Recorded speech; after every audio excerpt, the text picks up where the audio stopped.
Good morning, Raptor Freaks. Lexi Otts here. And yeah, the mic. Okay, so the mic was working.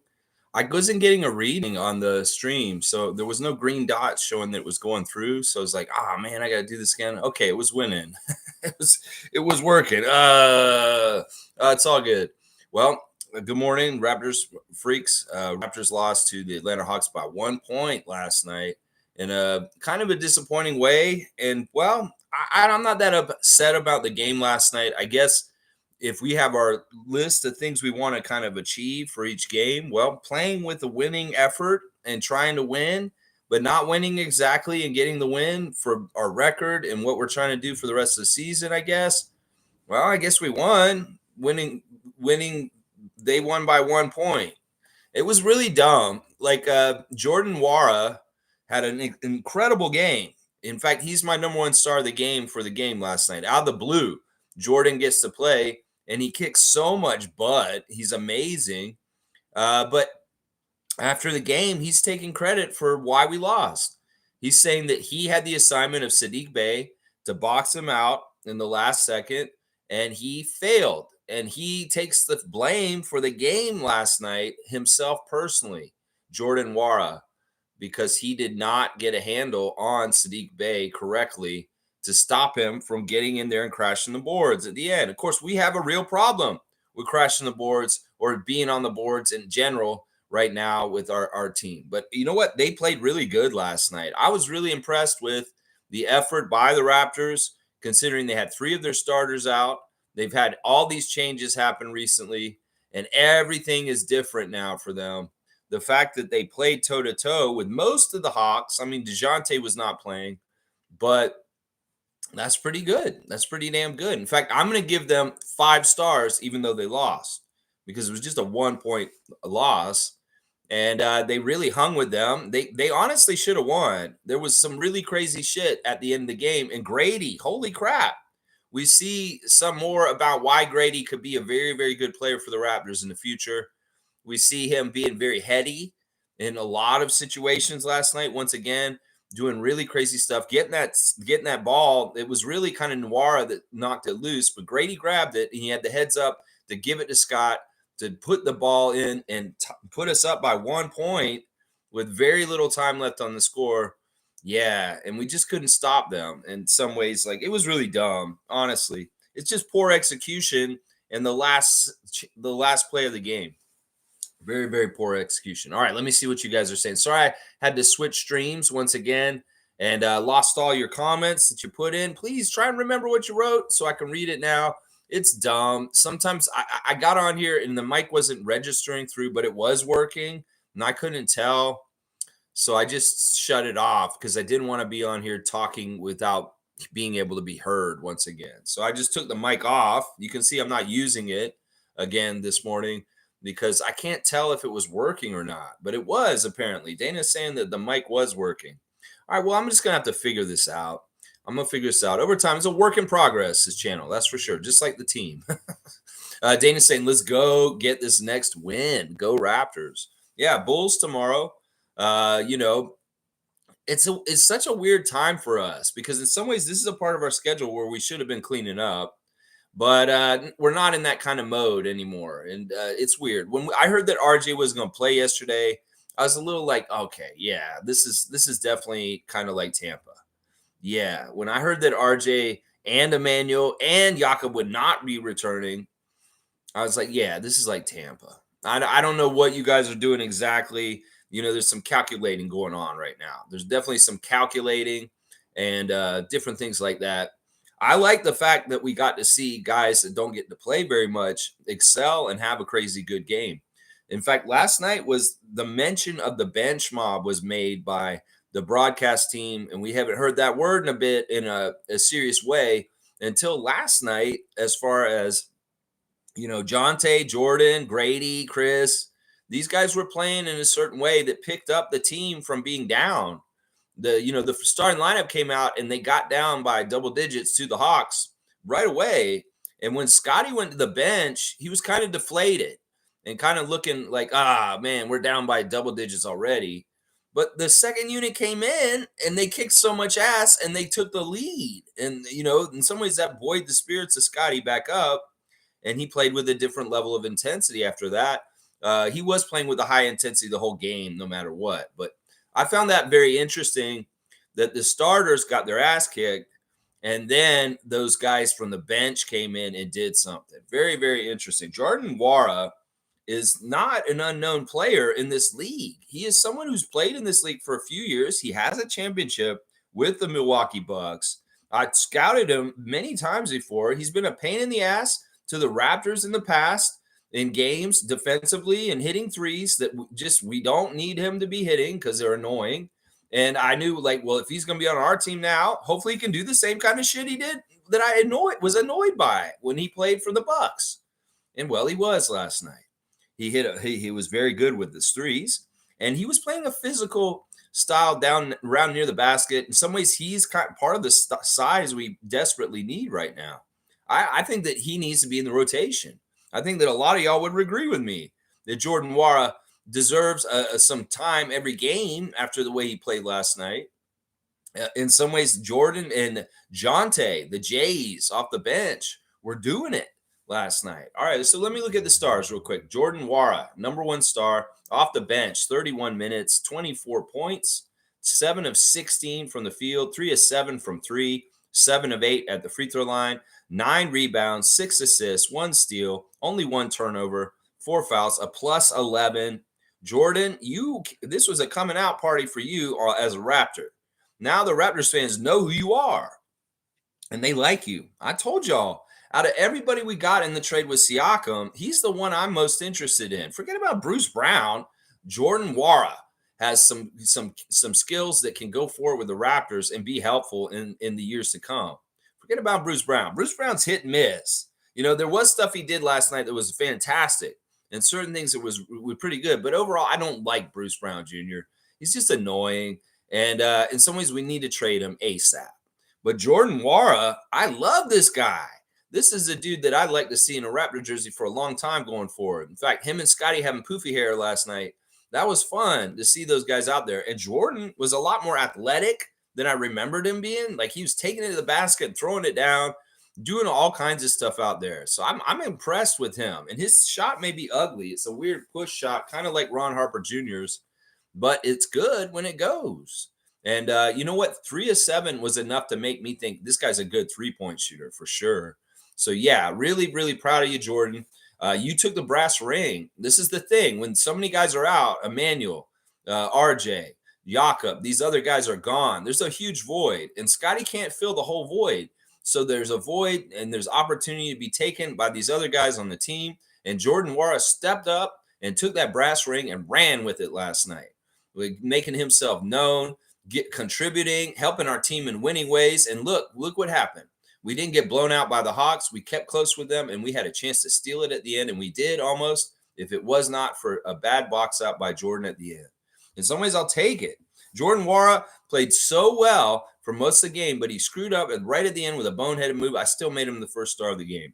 Because in some ways, the L's are things that we kind of want right now. I don't know. And so it was like, I'm seeing it. I'm like telling Adriana in the game, I'm like, yeah, if we win, that's great. I want us to win. But if we don't, well, in some ways, that's part of the plan right now, I think. So I was like not upset that we lost, even though it was deflating. And it was kind of like reminiscent of the Atlanta game last year where we lost at the last second also. I was still kind of like, you know what? If this is this year, this is this year. We better go fully in the right direction with this year. And that's that. That's that, losing. All right. The second star of the game for me was Scotty Barnes. Scotty was different than other games recently in that he played a way more efficient, smart game in a lot of ways. I saw Scott continue to do new things in the game that are really, really going to be really awesome in the future.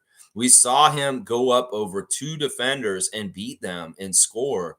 We saw him not necessarily making the smartest decisions with shot selection, but getting in there and carving out space and putting shots up, and they are going to go more and more over time. I really like that he wasn't settling for outside. In fact, Scott didn't shoot a single three-pointer last night. Everything he did was inside and fighting with using his strength and his quickness. 24 points for Scotty in 38 minutes, 8 of 14 from the field. Fantastic shooting, much better than the last couple games, Scott. Perfect 8 for 8 at the free throw line, 4 rebounds, 8 assists, 2 blocks. Did have 5 turnovers, and some of that was kind of creative passing. Some of it's a little bit too quick with the passes. Maybe somebody's not ready. There's a couple different ways Scott can get a turnover right now, but we're gonna have to live with them to a degree. There's gonna be turnovers from Scott no matter what. Yeah, 24 points in 38 minutes. I think that Scotty played a really excellent game at both ends of the court. We saw him with some of his new signature blocks. I'm gonna start saying those are signature blocks that Scott does, where he kind of gets beat and then he recovers and then he blocks it still somehow, some way. He's been doing it since he was a rookie, but more recently, the signature blocks are coming more common, more happening more often, and they're very impressive. They're very, very impressive. The signature blocks. So, yeah, Scotty, good stuff all around. We see you running point guard stuff. We see you guarding centers. We see you, boarding really well. We see you doing a lot of good things all around. Amazing player, doing everything. And in some ways, listen, you're on a learning curve right now with the refs, with the fouls. Chev said something really smart last night on Twitter that Scotty's got to learn the refs and the game of the NBA, just like a lot of these main superstars, like Trey Young. Look at him across the court from us last night. Trey Young understands how to draw fouls and manufacture points with even if they're cheesy and cheap and not fun to watch and kind of like not really respectable. Yeah, we don't respect you, Trey, with the way you play. You foul baiter. In fact, Adriana called it out in the game. She doesn't even totally understand it, but she's like, that guy is a foul baiter. And I'm like, yeah, he is. And it's kind of a cheap way to do things. But Scott, you're going to have to figure out your way of getting manufacturing trips to the foul line and by knowing the refs and how to manipulate them, just like people like Joel Embiid, Trey Young, LeBron James. And that's going to be part of the next learning curve for Scotty is getting his bread and butter for how he can get foul calls. It's going to really have to be like some sort of like move or something that he knows that they'll fall for it or give him the call every single time. Right now, he's not getting any respect. In fact, at the end of the game, he went up and went in the lane, and Clint Capella fouled him, but they did not give him the call. He went up and he missed. He was getting hit, and they did not give him any damn respect at all whatsoever.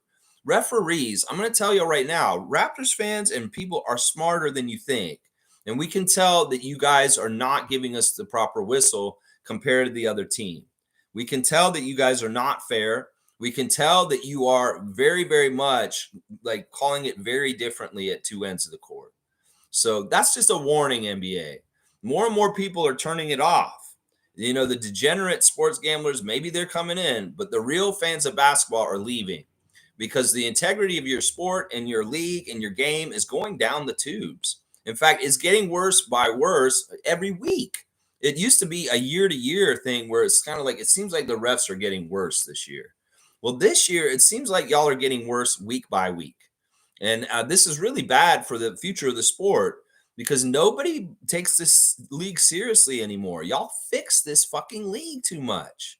You're making too many, like even last night in our game, you shouldn't really give a shit about who wins between the Hawks and the Raptors. In some ways, both of these teams are losing teams right now. You should let them sort it out themselves. But still, Murat Kogut is still making biased calls to shape the game to help the Hawks in the game last night. He did. He did that shit last night. There was an offensive foul. There was a complete bullshit that cut our momentum late in the game. And, we were still keeping it close. But don't get it twisted. The referee, him in particular, the other two were but Kugat, horrible ref. He came from the night before screwing over the fucking Rockets and Dylan Brooks and Fred VanVleet with Ben Taylor to come ref our game and screw us over in little ways against the Hawks. NBA, why do you fucking care so much who wins the game between the Raptors and the Hawks when both these teams are losing teams? I can understand when you were like really trying to protect LeBron and you do such a blatant ref hit job in LA against the Raptors that you're trying to keep the cash cow in good place. But there's no real reason why you should have to manipulate a Raptors and Hawks game with your ref calls when these are two bad teams and you should just let them play it out to see who wins. I could see you doing it, Murat. You fucking piece of shit, half hack, magician, piece of shit. You are one of the worst refs in the league, and we can tell that you are fucking things up. In fact, there's a very good evidence from the Rockets game of you looking straight at Cam stepping out for the Brooklyn Nets. Dylan Brooks is standing right there. You can see him stepping on the line. You didn't call out of bounds. And it was a very close game, and the Rockets just barely lost to the Nets. That was your face in that picture, Kugat. You were the one staring at the line when his foot was on the line, and you did not call it. You are a fucking bogus, crooked-ass, cheating ref, Murat Kugat. And you are going on the list with Scott Foster, Ed Malloy, and the other pieces of shit like Ben Taylor, too. Because you are outed as a corrupt ref at this point. No wonder they love you, and they talk about you so glowingly on the official NBA refs Twitter site, because you are an up-and-coming hit job artist and a darling to Adam Silver and his manipulations and his puppeteering of outcomes in the NBA. And honestly, we're on to you, motherfucker. We see how Ben Taylor hates Fred VanVleet and how you helped Ben Taylor screw over the Rockets on Saturday night. Well, and then you feel like, oh, you're feeling all high and mighty. Well, you're not that good at what you do, magician, because I can see how you do your tricks. I know how you do your tricks. You're not so good at it. I can see your hand. Your sleight of hand is not quick enough. I can see what you're fucking doing, Murat, in the game, cheating and fucking around with teams and outcomes. You know, some biased ass shit with some of this shit. Take calls were real weird last night. Take calls, really weird. That one with Scotty was weird. There's a bunch of fucking weird ass calls. Pat Frere, I mostly respect you and trust you, but I know that you're susceptible to fucking company lines and telling you what to fucking do in the games too. And yeah, Evan Scott, okay, you were doing good calls for us. I could see you calling stuff in our favor, even if one of the other motherfuckers probably wouldn't have. But God, fuck you. You're a horrible magician in NBA games. Maybe you're good at children's parties, fucking pulling balloon animals out of your fucking pants, but not in a fucking game. The magic of you, it does not go into the magic of hiding you manipulating the game. You're not very good at covering that up. You may be able to cover up your magic tricks, but you can't fucking do the fucking magic cover up of your fucking ref manipulations and your cheating ass shit. So yeah, why do you need to do that? It's the Hawks and the Raptors on a Sunday night. Why don't you just let them have a competitive game and just play each other? We're already down 3 starters. We're probably going to lose. You do not need to ref manipulate the game. You dumbass, you fucking piece of shit, Murat Kogat. Seriously. NBA, why are y'all so over? Oh, wait, I figured it out. It's because of parlay shit, isn't it? It's because there are bets involved. And maybe there was a mobster who's like, the Hawks got to win no matter what, Murat. Or I'm going to fucking kill your wife. I don't know. Is shit like that going on in the NBA? Betting's involved. Everything could be happening now. Y'all idiots, you fucking degenerates wanted to involve gambling in fucking NBA. Well, now I've got to question whether the referees' children are being held hostage and may be killed by organized crime. That's what you're getting to, Adam Silver, with your bullshit. And you're all so happy you're going to get an extension and paid more for fucking ruining the sport that we all love, the NBA. How do we fucking reward a piece of shit like Adam Silver for turning our fucking league into a gambling cesspool that we all question whether the integrity of it is real anymore? You fake-ass motherfucking Vince McMahon, motherfucker, Adam Silver. How do we believe that this is a real competition? You fucking clouding it and making it worse and worse. Okay, I guess that it doesn't matter if we can't have a regular competition between the Hawks and the Raptors, 2 losing teams on a Sunday night, because gambling is involved.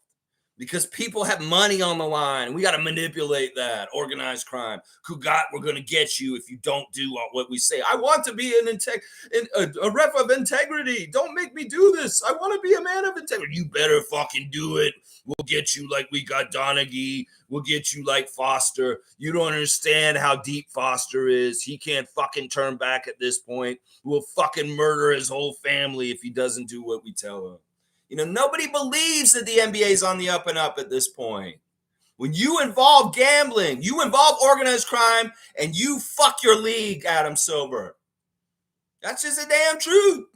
That's just a damn truth. Sorry, I had to go on this rant against Murat Kugat, the referees of the NBA, and their piece of shit facade that they fucking have a game that is fucking ruled by logic and fairness. No, it doesn't. There ain't no logic, and there ain't no goddamn fairness at this point.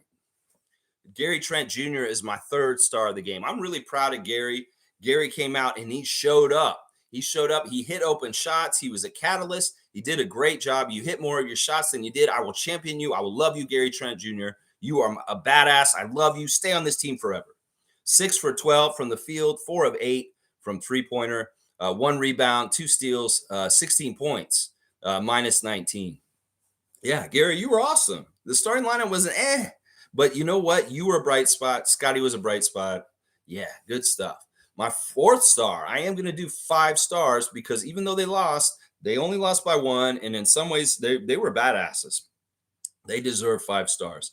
Jonte Porter, my fourth star of the game, really solid game once again. He's had 2 solid games in a row, and this one even better because he was hitting the 3. 3 of 6 from the field, 3 of 4 from threes. So the 3 shots he hit were threes. 3 of 4 at the free throw line.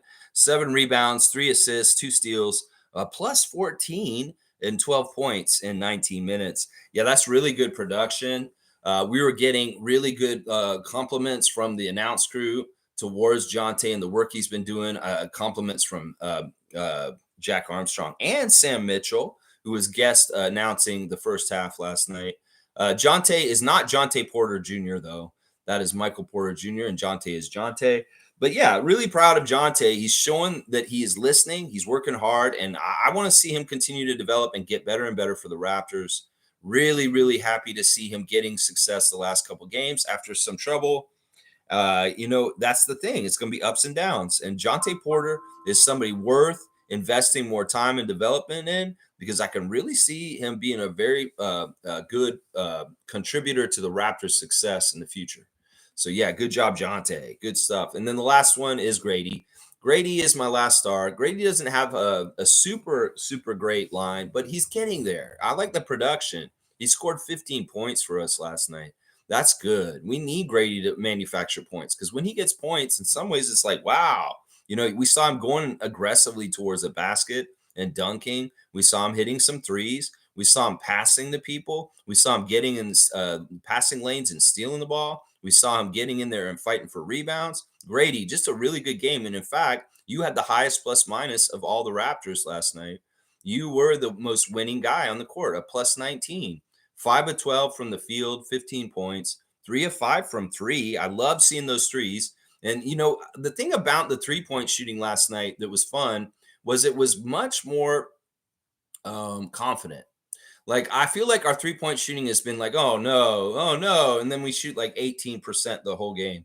No, this last night, for some reason, maybe it was Wara, maybe it was Grady, maybe it was Jonte, maybe it was Gary. Those guys were all confidently hitting their threes. And I like it. 4 for 8 for Gary, 3 for 7 for Jordan, 3 for 4 for Jonte, and 3 for 5 for Grady, with 13 threes made by those 4 men by themselves.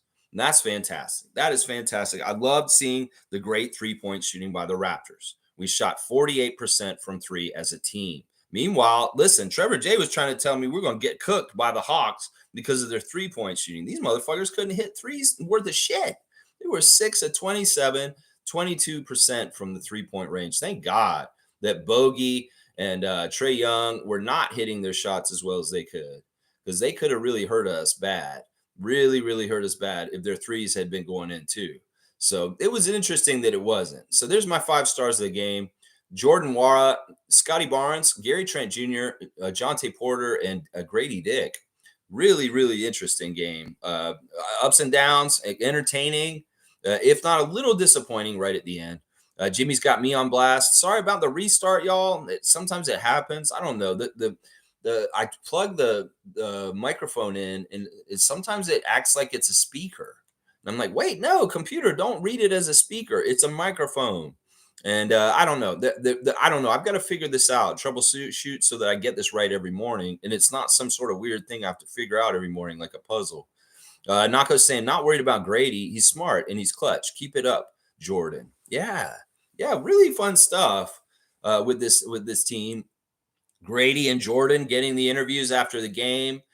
Very interesting stuff they're saying. Grady is really excited about the ups and downs and the learning. He's learning very quickly. The amount of minutes and the time he's getting out there. This is so fruitful for reps and development and him getting more confident. In some ways, we're seeing him play better and better defense as the season goes on. Grady described the NBA season as an odyssey last night in his post game interview, saying that this NBA season is so freaking long. So much can happen during it. It's like, it seems like to him, he looks at this season as being kind of like a couple of different seasons within one season. The Kansas Jayhawk University season is not very long. He's already kind of played that. That may have been the Showcase Cup season with the Raptors 905, but now he's in another section of the season, and he's a rotational player. And he's getting a lot of minutes, so that's pretty cool. Good stuff. Good stuff. Yeah, Jordan Wara talking about after the game how this is a young team. They're going to try and make new stuff happen. And he's excited to be a part of this group, and he would like to be a part of it going in the future. So that's the kind of stuff we want to hear from a guy like him. I knew that would be true. He's known Masai since he was 5 years old. He's part Nigerian. So he's ready to, be around our team because he trusts Masai, just like we all do, because he's been around Masai since he was a little kid. So that's a good thing. Jordan's father, a very good friend of Masai Ujiri's. So if we're going to trade people, it may not be Jordan Wara. We may be keeping him, but we may be trading everybody else. Let's just put it that way. Race mode's here. Good to see race mode. Plus 58 for the new bench mob is a moral victory for me. I was happy to see new 5'8" score on Jordan Wara. Let's go. Yeah, the bench really outscoring the bench of the Hawks. That's not common for us and the Raptors with our bench problems over the years. But yeah, that bench mob was in effect last night. They really were mobbing them up and beating them down. Pretty damn good. Chris Boucher, not bad. He was in the bench mob too, a plus 14 with 5 points, 4 rebounds. The announce crew were giving credit to Chris being a part of that bench mob also, and rightfully so. Dennis Schroeder, kind of involved in the bench mob also as kind of being a hybrid starter bench point guard. 14 points in 29 minutes plus 7, 5 of 12 from the field, 3 rebounds, 6 assists, 4 steals. He did have 4 turnovers, and he did foul out also. I didn't realize Dennis had fouled out of the game last night, but he has 6 fouls on here. Bruce Brown, minus 22, the worst plus minus on the team last night. 11 points, 4 of 12 shooting, 9 rebounds, including 4 offensive. I like that. 2 assists, 2 steals, 1 block. Yeah, Bruce, I don't know, man. In some ways, I don't like starting you at power forward. I don't understand why we got to have a 6'4" power forward, Masai and Bobby. Oh, is it because we're trying to keep our draft pick? Okay, I get it now. Thad Young, solid. Not as big a game as recent games he's had, but he's really integral and key in there to battle with people like Capella and Kongwu. And they were dominating at times and really, really annoying. Losing Clint Capella and seeing him jam on us to a 19 and 14 game, double-double, 9 of 13 shooting for Clint Capella. Really, really, yeah, that's annoying. In some ways, if we could handle their big men a little bit better, maybe we win this game. Garrison Matthews was absolutely getting torched by Scotty. There were times when Scotty would see him and he looked like it was dessert. He's ready to devour. And they had to pull Garrison because Scotty was abusing him so badly. Really, really like Scotty's reads in the game last night and how he was playing, whether it was deciding to take it himself or pass at certain times. A lot of really, really smart basketball decisions by Scotty on the fly. in different ways. Yeah, let's see. Chris is here. Well, we're back. Anyway, the box score was a surprise and full strength and another center. We might be a decent team. And what about Barnes kissing dicks on the forehead? About well, listen, I mean, he was just really thrilled about that play. That play is really important in a couple ways. We were in trouble. We were probably going to lose right that second, but Nwara showed a real get after it that dislodged the ball. And Grady was in a mode where he was about whereabouts. He knew what he's doing, and he was kind of aware of the situation. He made the best of it and got the ball to Scott. So Scott loves winning. And if one of his teammates is going to have a nose for the ball like Grady does, then they're going to help him like get the ball to him to try and win. Yeah, he's going to love that teammate. It is a very important moment, actually, that steal and Scott putting that ball in to put us up by 1 with just seconds to go. Because honestly, that's a winning play. That's a big time winning play. We did not win, though, because we didn't execute the defensive winning play that was necessary after that. But sometimes the offensive winning play is the tougher one. And you know what? Listen, whatever they're going to do. I mean, isn't there a picture of LeBron kissing Steph Curry from the other night right now? I don't know.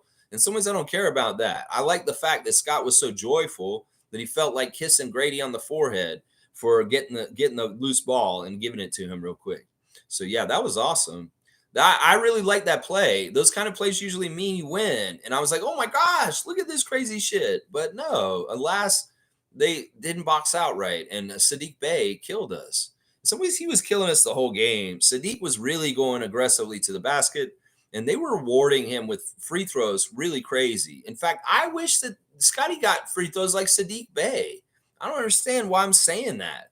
Like, why do I have to say this, Pat Frere and fuckface Kugat? That Scotty Barnes should be getting to the line as much as Sadiq Bey. I know Sadiq Bey's been in the league a little bit longer, and he's a very aggressive player. But Scotty's a very aggressive player, and he's very big like him too. And in some ways, I don't agree with Sadiq Bey getting way more free throws than Scotty, almost twice as many. Scotty got 8 free throws, and Sadiq Bey's getting 15 free throws. Like, what the fuck is that, Pat Frere? Scotty's getting fouled. And if you're going to give Sadiq Bey little slap fouls, being a very strong man himself, you better fucking give them to Scott too. And this gets back to my rant I just did a little while ago. Yeah, there we go. Let's keep going. G saying Grady is a high IQ type of player. Yeah, he totally is. That's the thing. He's telegraphing. He's a telegrapher. He telegraphs the next move. He telegraphs the next play. He telegraphs the missed free throw and swoops in and tries to grab it as an offensive rebound. He's a telegrapher, and he sees the game a little bit ahead. And he's trying to be in the right place because he's a future. He sees the future. He's going to go jump in the future and get in the place where he needs to be. It's a really good skill. Mostly superstars have this. Magic had it. Michael had it. Larry had it. Scotty has it. But not normally like role players or guys who are not going to be top level superstars athletically or anything like that. In some ways, Grady's got superstar telegraphing, just like a Larry Bird would or somebody. It's like they can see the game a little bit ahead of everybody. And I like that. Kareem saying, wow, what an all-star broadcast for the first half. Smitch, Jack, and Matt. It's these little things I get to cherish through the dark ages of the dinosaurs. No, Smitch wasn't bad. In some ways, I'm feeling bad for Sam Mitchell because I feel like we we've made it very well known in Raptors Nation. We do not like him for the most part. In some ways, I was influencing that because I understand what he does on 2 sides of the border. He works for 2 companies. He works for TSN. He works for NBA TV. And when he's on the U.S. side, he kind of slights us in different weird ways. And, I've been very critical of him and said, I don't want him on our fucking broadcast in some ways. But I thought he was fun last night. I feel like his insight was very good. I felt like, it's a little awkward with him and Jack at the same time, but it wasn't that bad. I feel bad because I can tell Sam's a little hurt by the fans rejecting him overall. I mean, he's got to know that the Raptors fans do not want him doing our games anymore. He's heard that noise. He sees the feedback. And it hurts him. It hurts him in some ways. He's got, just like anybody, you feel rejected. And I'm pretty sure that in some ways, Sam may be tenuously connected to TSN at this point. that maybe, TSN's kind of like, your numbers aren't very good because the fans are rejecting you. They don't like you. They've heard what you've been saying in the States on US broadcasts about how Canada's cold and how nobody would want to play in Toronto. And are you not surprised that Toronto Raptors fans will hear you? It's the internet. It's not like the border stops broadcasts from coming up here. They can watch you on TV in the States and hear you, Sam, for what you're saying. So in some ways, I feel bad for Sam Mitchell because I get it. Listen, he's a coach of the year for the Raptors franchise. He may have done fucked up shit as a coach and what he was saying to his players like Rafer Alston and Chris Bosh. But also at the same time, he was very successful to a degree. And in some ways, he's part of our broadcast and all this stuff. I don't know. I feel bad for him because I can tell he's hurting because he knows he's being rejected by the Raptors fan nation. In some ways, he deserves it. But in some ways, also, I can feel his pain inside his body when he's on the TV at this point. Sam, I just wish you well as a human being. Maybe just be a little more respectful of Raptors Nation, and we can coexist going in the future. It's just understand we are listening, and we do have some pride and respect for our team, even though nobody else does in certain places. And if we are the bread and butter, the lifeblood of economics for the Raptors, you should listen to us. Yeah, you should. You should. And in some ways, we as fans could say we're not standing for disrespect to our team anymore. They may think nobody cares about the Raptors. We can disrespect them every which way. Well, if we become a more vocal block of people and say, no, we love this team and we're not standing for this shit anymore. This is why we don't want Sam Mitchell doing our telecast because he disrespects our team. In some ways, he gaslights us. We have a more vocal, positive fan base that says you better respect the Raptors or we're going to do different things with our economic choices. Well, maybe we can get some stuff done. We just need to demand the respect as fans. In some ways, they don't think that there's Raptors fans out here like us, but there are. We are the epitome of it right here. That's right. Cool Cat saying, good morning, Raptor Free Crew. Our youngins did a good job. Lessons learned, be alert until the whistle. Yeah, it's all the way right up until the end. And in some ways, Wara should have known this coming from the Bucks organization and the Pacers organization. Wara should have known this, and he understands that he fucked up. And he wanted to take personal responsibility for not boxing Sadiq Bey out and losing the game. So he's going to tell you right now, Cool Cat, blame me, Jordan Wara. You can be mad at me for losing the game, but look at what I did otherwise and feel real happy and proud about possibilities in the future also. So, yeah. Jimmy's saying the guys were hyping them up on the bench. Always awesome to see. Yeah, I was really happy to see RJ, Emmanuel, Jakob, and the rest of those guys up off their seats and getting crazy. Yeah, that was really, really good. The 905 did this the other day. They got really crazy after a play, and they got in trouble because they came running out on the court and got a technical. On that level, I don't know if that call is really that important. They call that on the NBA level. In some ways, that kind of policing of the players, to me, is like the NFL with TD celebrations. I get it. We shouldn't have the bench coming on the court and in the middle of the game. That's good. But in some ways, enthusiasm should not be quashed around the NBA. I feel like there's too much of the great things about the NBA from the 80s and 90s that is not actually allowed to happen anymore because, well, first of all, the referees try and kill the transition game. So we don't have as many great fast break highlights. And then second, if guys show joy on the sideline, they're being policed for it. Like you can't be like celebrating as a teammate on the bench anymore in certain ways. Yeah, I don't know. It's like the no fun league is the NFL, but what's the NBA going to become? No. Let me think of a witty one. No being all right league. I don't know what it is going to be. It's like, don't take all the fun out of the game. The game was so much funner in the 80s and 90s. At this point, it's not as fun. It's not as fun to watch. Y'all can think this scoring shit that's been going on this week is exciting and fun, but no, it isn't. In some ways, it just tells us that this league is like pathetic with weirdness now. That like something like all these 70 and 60-point games last week. Yeah, that's abnormal.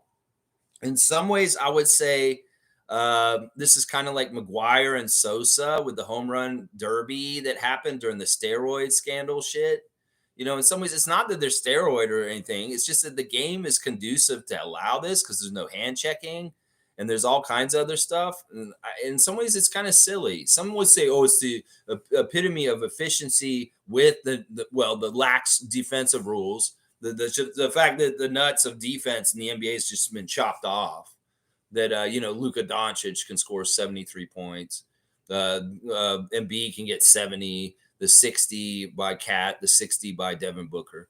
That kind of shit is not necessarily a sign that this is good for the game. Some people may look at this and be like, yeah, this means the game's going the right direction. I look at it and say, no, this is not going the right direction. If you look at Wilt's 100-point game, you're going to see more defense played than the shit that's happening now. And anyway, just a little sidebar there. Let's see. Nako saying bench mob. Yeah, you've been talking about the bench mob for a couple of years now, Nako. And well, maybe we're getting a bench mob again. Let's see. I'm having more fun than Tampa. It looks like there's more light at the end. In some ways, I'm having more fun than Tampa too. Partly because, first of all, there was a deadly pandemic that was scary, and I was worried about our players the whole time they were in Florida, which is not the best place to be in the COVID pandemic. I'll just say that. In some ways, it's like, yeah, I know they have to play in the States, but fucking Ron DeSantis' fucking Florida is not necessarily the safest place for the Raptors to be. And then the fact that they were so far away and I couldn't go to any games, that was annoying and troublesome too. No, that Tampa season was the worst. It was the worst. And this year has comparisons to it, but at least we can go see them in the arena. And not everybody's wearing masks. And it's not a pandemic like full swing like it was then. I mean, it's still going on. Let's not lie. Let's not kid ourselves. Let's see. Trevor's saying, good morning, Raptors family. Be happy because everything is good, but because you can see the good side of everything. I like that, Trevor. I like that. In some ways, that's exactly right. Perception can rule your world. If you want to see the good side of things, you're going to have a good life. You want to see the bad side of things? Well, you're going to have a bad life. And that's just how it goes. Thank you, Commissioner Jay, and always happy to see you in the chat. Fiercey's here also. Good to see Scotty Barnes, Twitch family, 2022. Fiercey saw Sarah.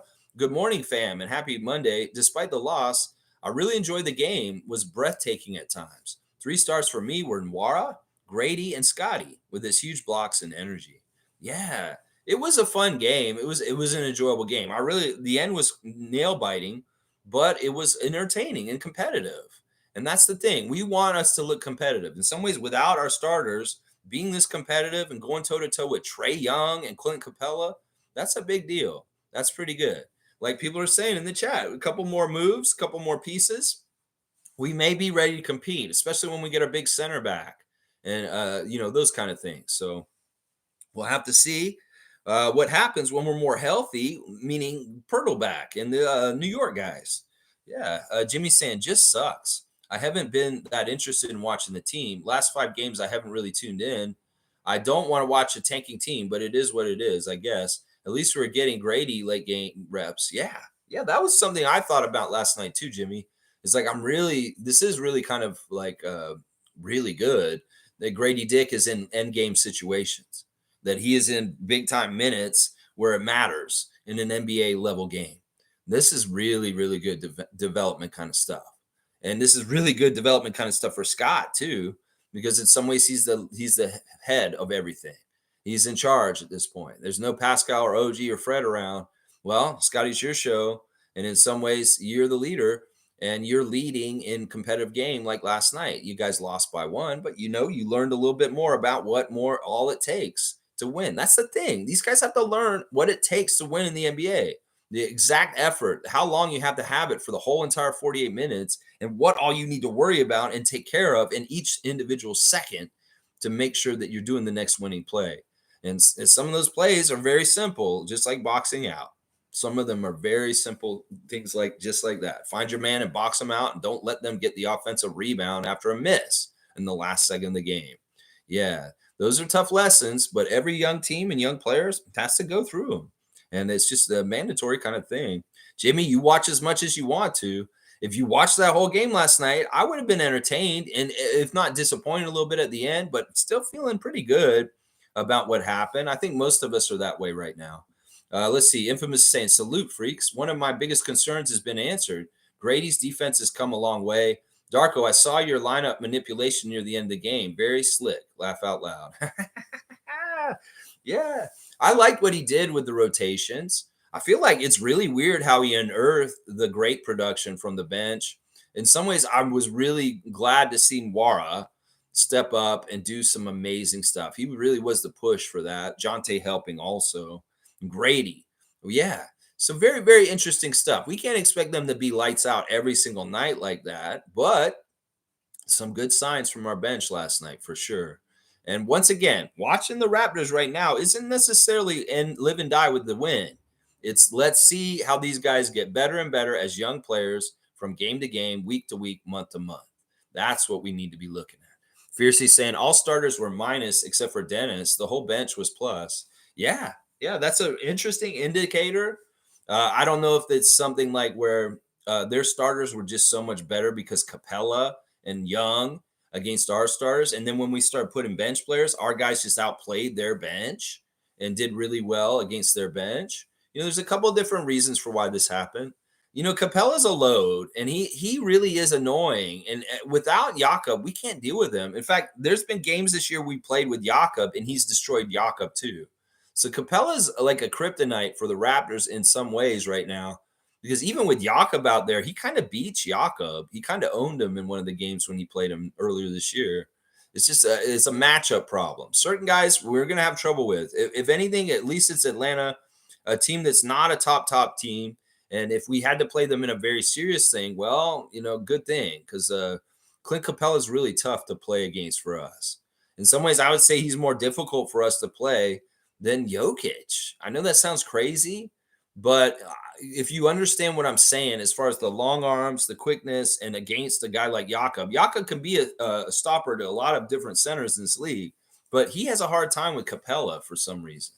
So Capella's just a problem for the Raptors in general, in all kinds of different ways. Yeah. Let's see. Jimmy's saying, I really want to trade Bruce, man. Yeah, me too. Me too. He's an interesting guy. He seems like a nice guy. But in some ways, I don't even want to waste our time here. It's going to be February in a couple days, Bobby and Masai. That trade deadline's at the 9th. And so the clock is ticking. You guys got like 10 days. Figure it out. In some ways, going forward with Bruce Brown is not necessarily something I want to do. I've seen him do some very interesting high-level defensive plays that will really help a championship contender. But in some ways, his lack of size and the makeup of his game is not going to help us in our current situation as a franchise. So in some ways, do him a service and give him to a team that's going to be more high level to compete, and help. Hopefully, you send them to a team that we like and not a team that we hate in some ways too. So let's see. Stargate saying, "Good morning, Raptor Freak family. I'm surprised the Raptors actually were on the game this game, given that fact that 3 stars were out. Bench looked very interesting. Yeah, I mean, in some ways, we set ourselves up for like excuses for losing when RJ and Emmanuel are out. But in some ways, also, we get to see more deeper into the bench and discover things. In some ways, that's part of the plus of guys sitting out is next man up. And Jordan Wara, boom. And you see that all of a sudden.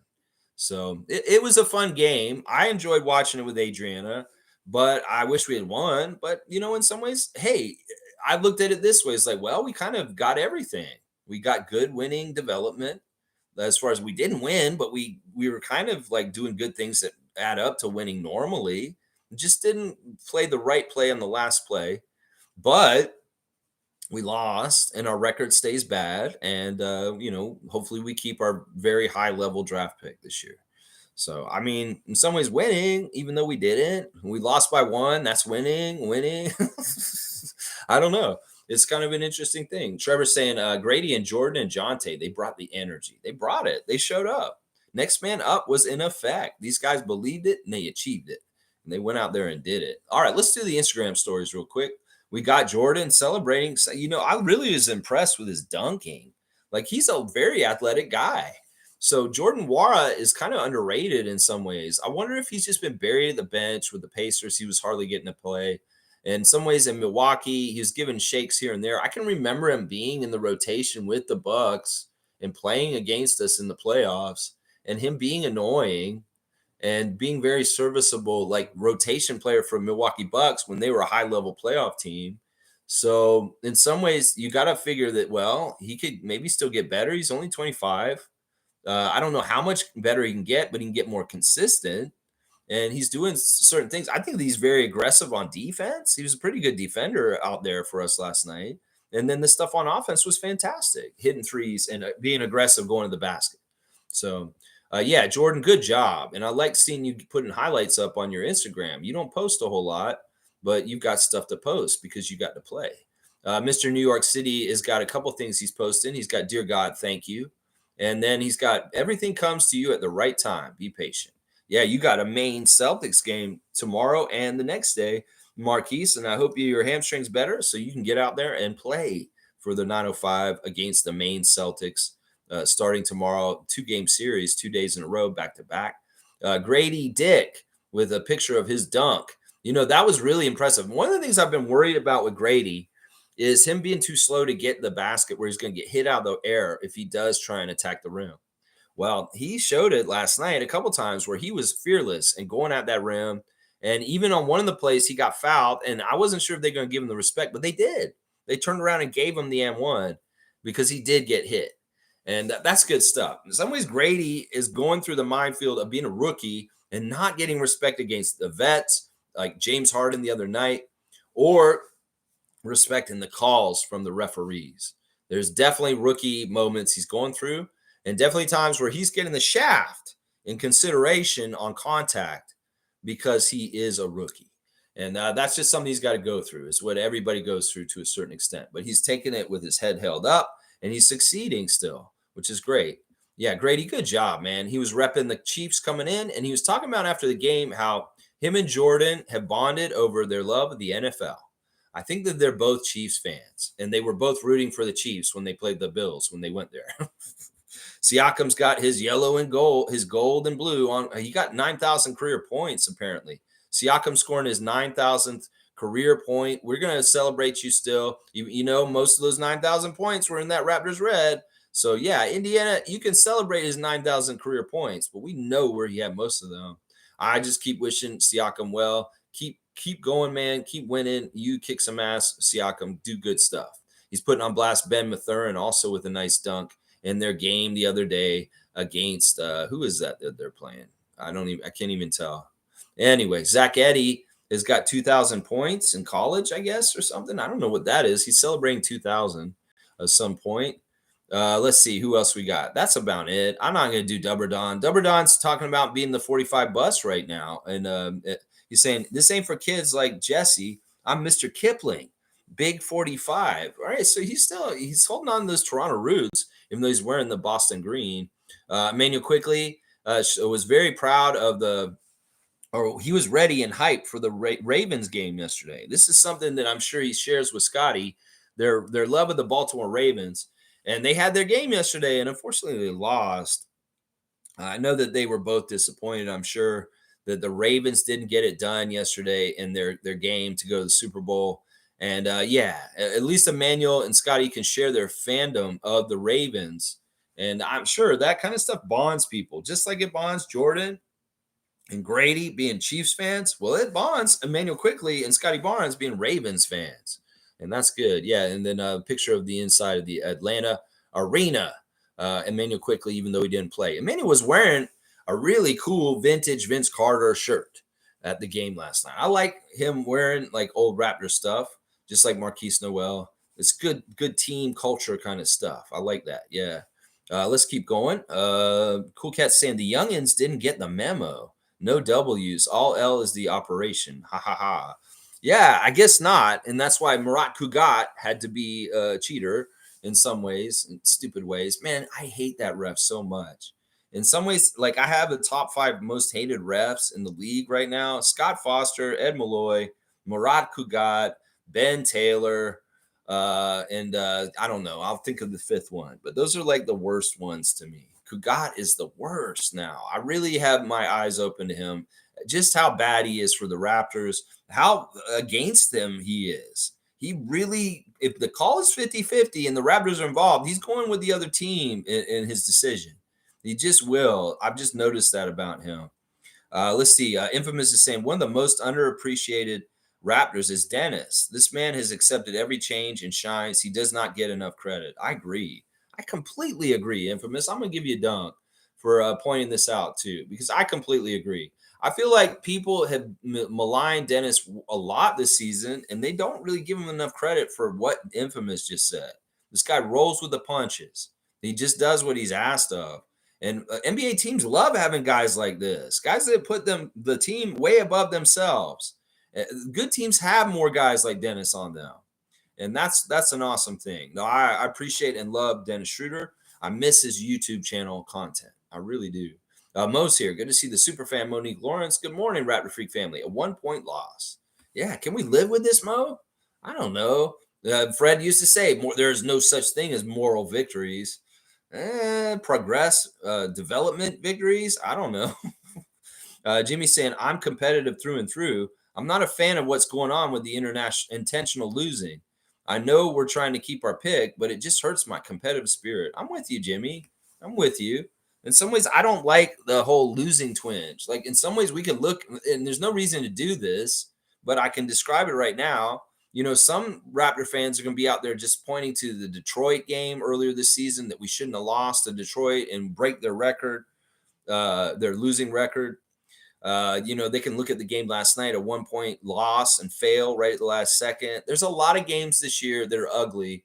And if you showed them in a greatest hits of Raptors failures this year, people would be just like, yeah, this team is horrible, horrible franchise. But I'm not looking at it that way. That's a perspective choice. Once again, people that are negative and hate the Raptors, they're going to go and take all this ammunition and use it in their gun and negativity. But not me. I'm going to look at the bright sides. I'm going to look at the future and understand that there's good stuff that's going to come down the road for us. And that right now we're just bottoming out. We're very much bottoming out right now. In some ways, we've had a bottom out in Tampa, but we came back up and we had a few good years, mediocre years, if not, but still a different kind of years. Well, we got to bottom out again a little bit, and then we will rise back up again. So it's all perspective. If you want to have a negative perspective, look at all the greatest hits of bad games this year and get all in that mode. Go ahead. The negative people are going to do that. But me, I'm going to look at the game last night as a little bit of a victory, even though we lost by one. In some ways, this game isn't as disappointing as the loss in Atlanta last year with AJ Griffin and what happened. Because we were supposed to be winning. Now we're kind of already in losing mode, and losing by one like this, disappointing, is not as bad as like, well, we were really trying to win, and we really made a boneheaded decision, and Atlanta beat us the last second, and it absolutely decided some things for us in the play-in at the end of the year, and boom, we're out to the screaming screams of our former franchise player's daughter. Yeah. I mean, that's kind of, it's perspective. You want to look at the team's season. It's like, oh, look at this horrible loss to Detroit. Oh, look at this loss to Portland at the beginning of the year. Look at this disappointment here of losing to half the Memphis team last week. We can do this, but what's that? That's painful. And there's no reason to do this. We stay now. We're going to see Chicago next. And we stay now. We're going forward. And we're looking to the future because the future has a lot of good things. Yeah, a lot of good things.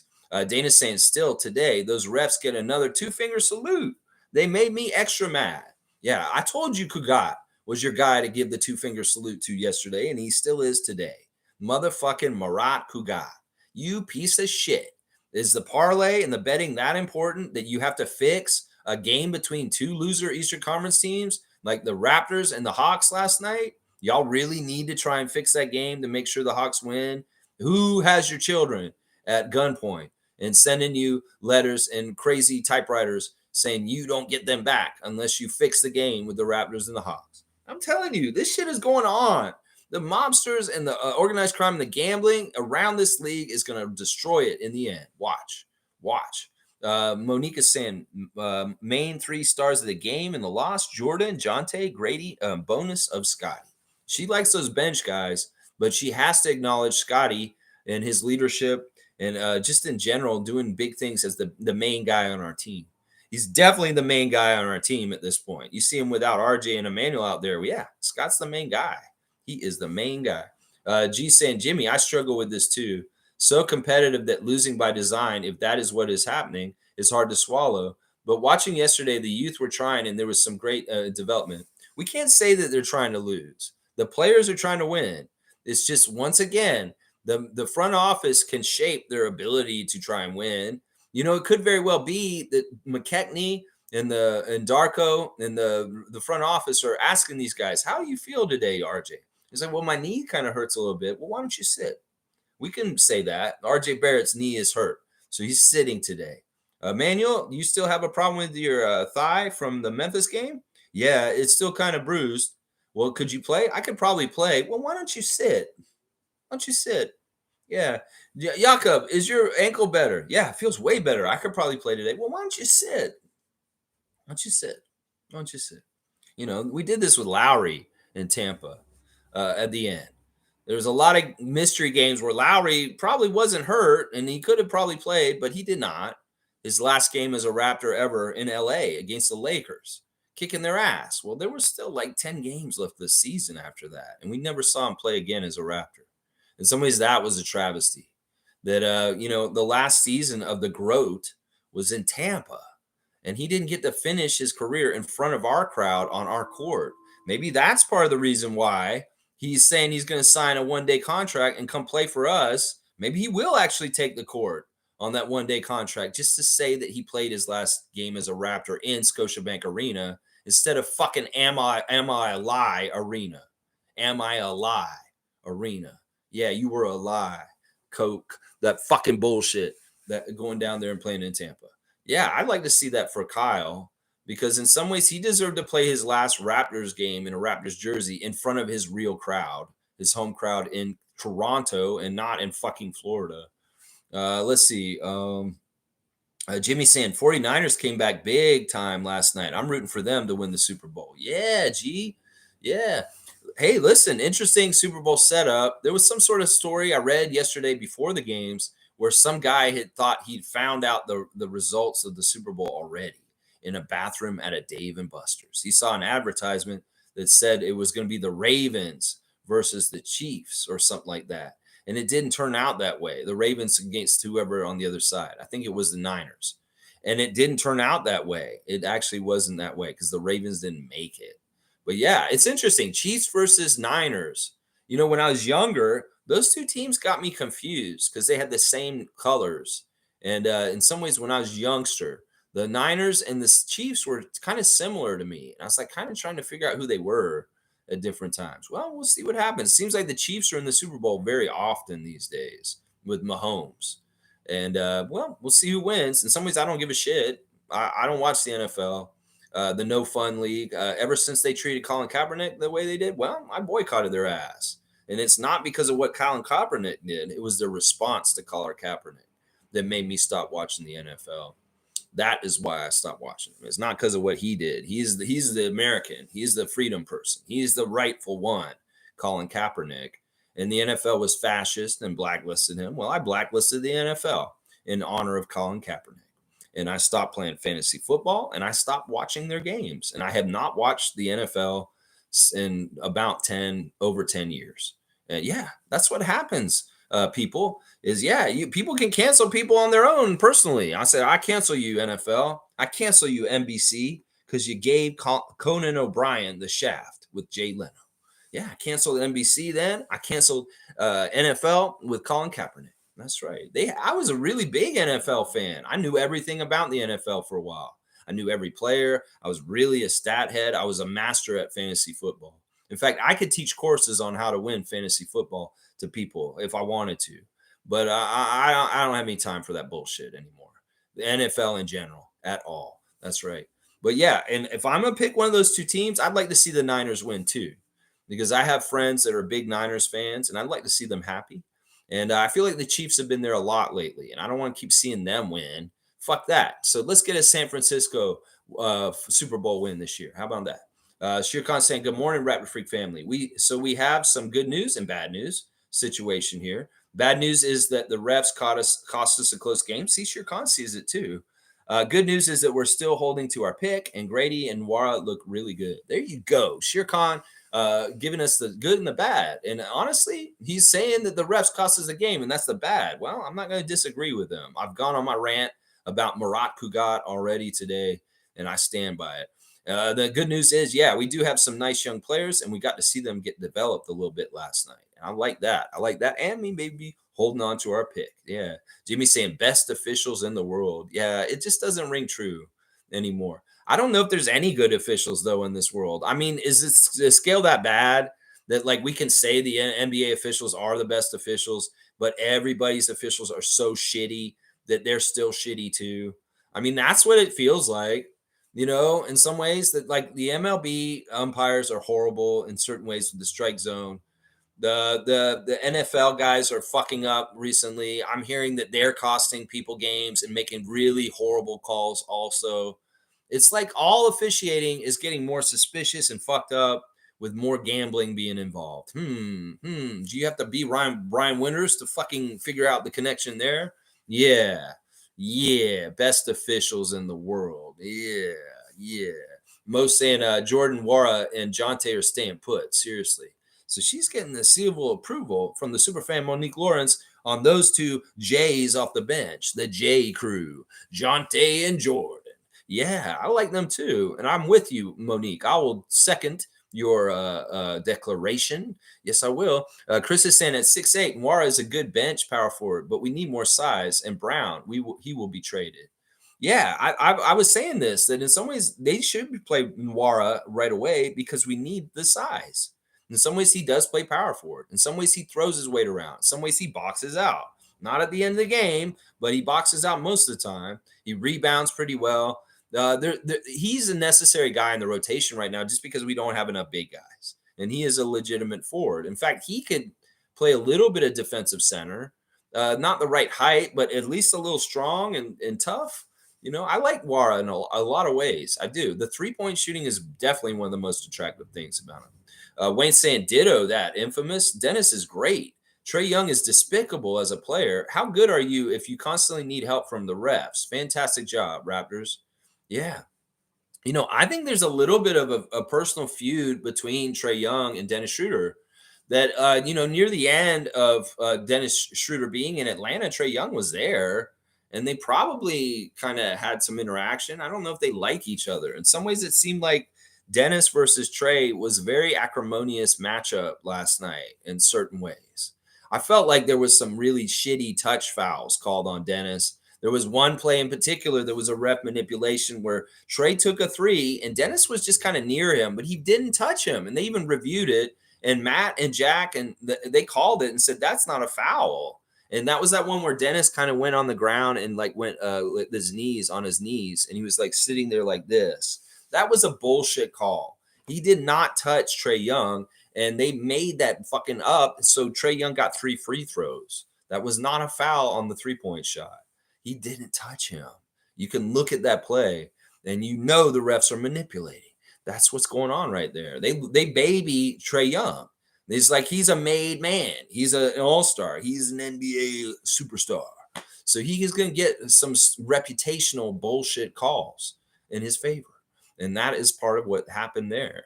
Yeah, I can tell Dennis doesn't like Trae Young. In some ways, he doesn't respect him. In some ways, he understands what he's doing out there in a way, and that how he gets help from the refs. And he's just like, I can't respect you, bro.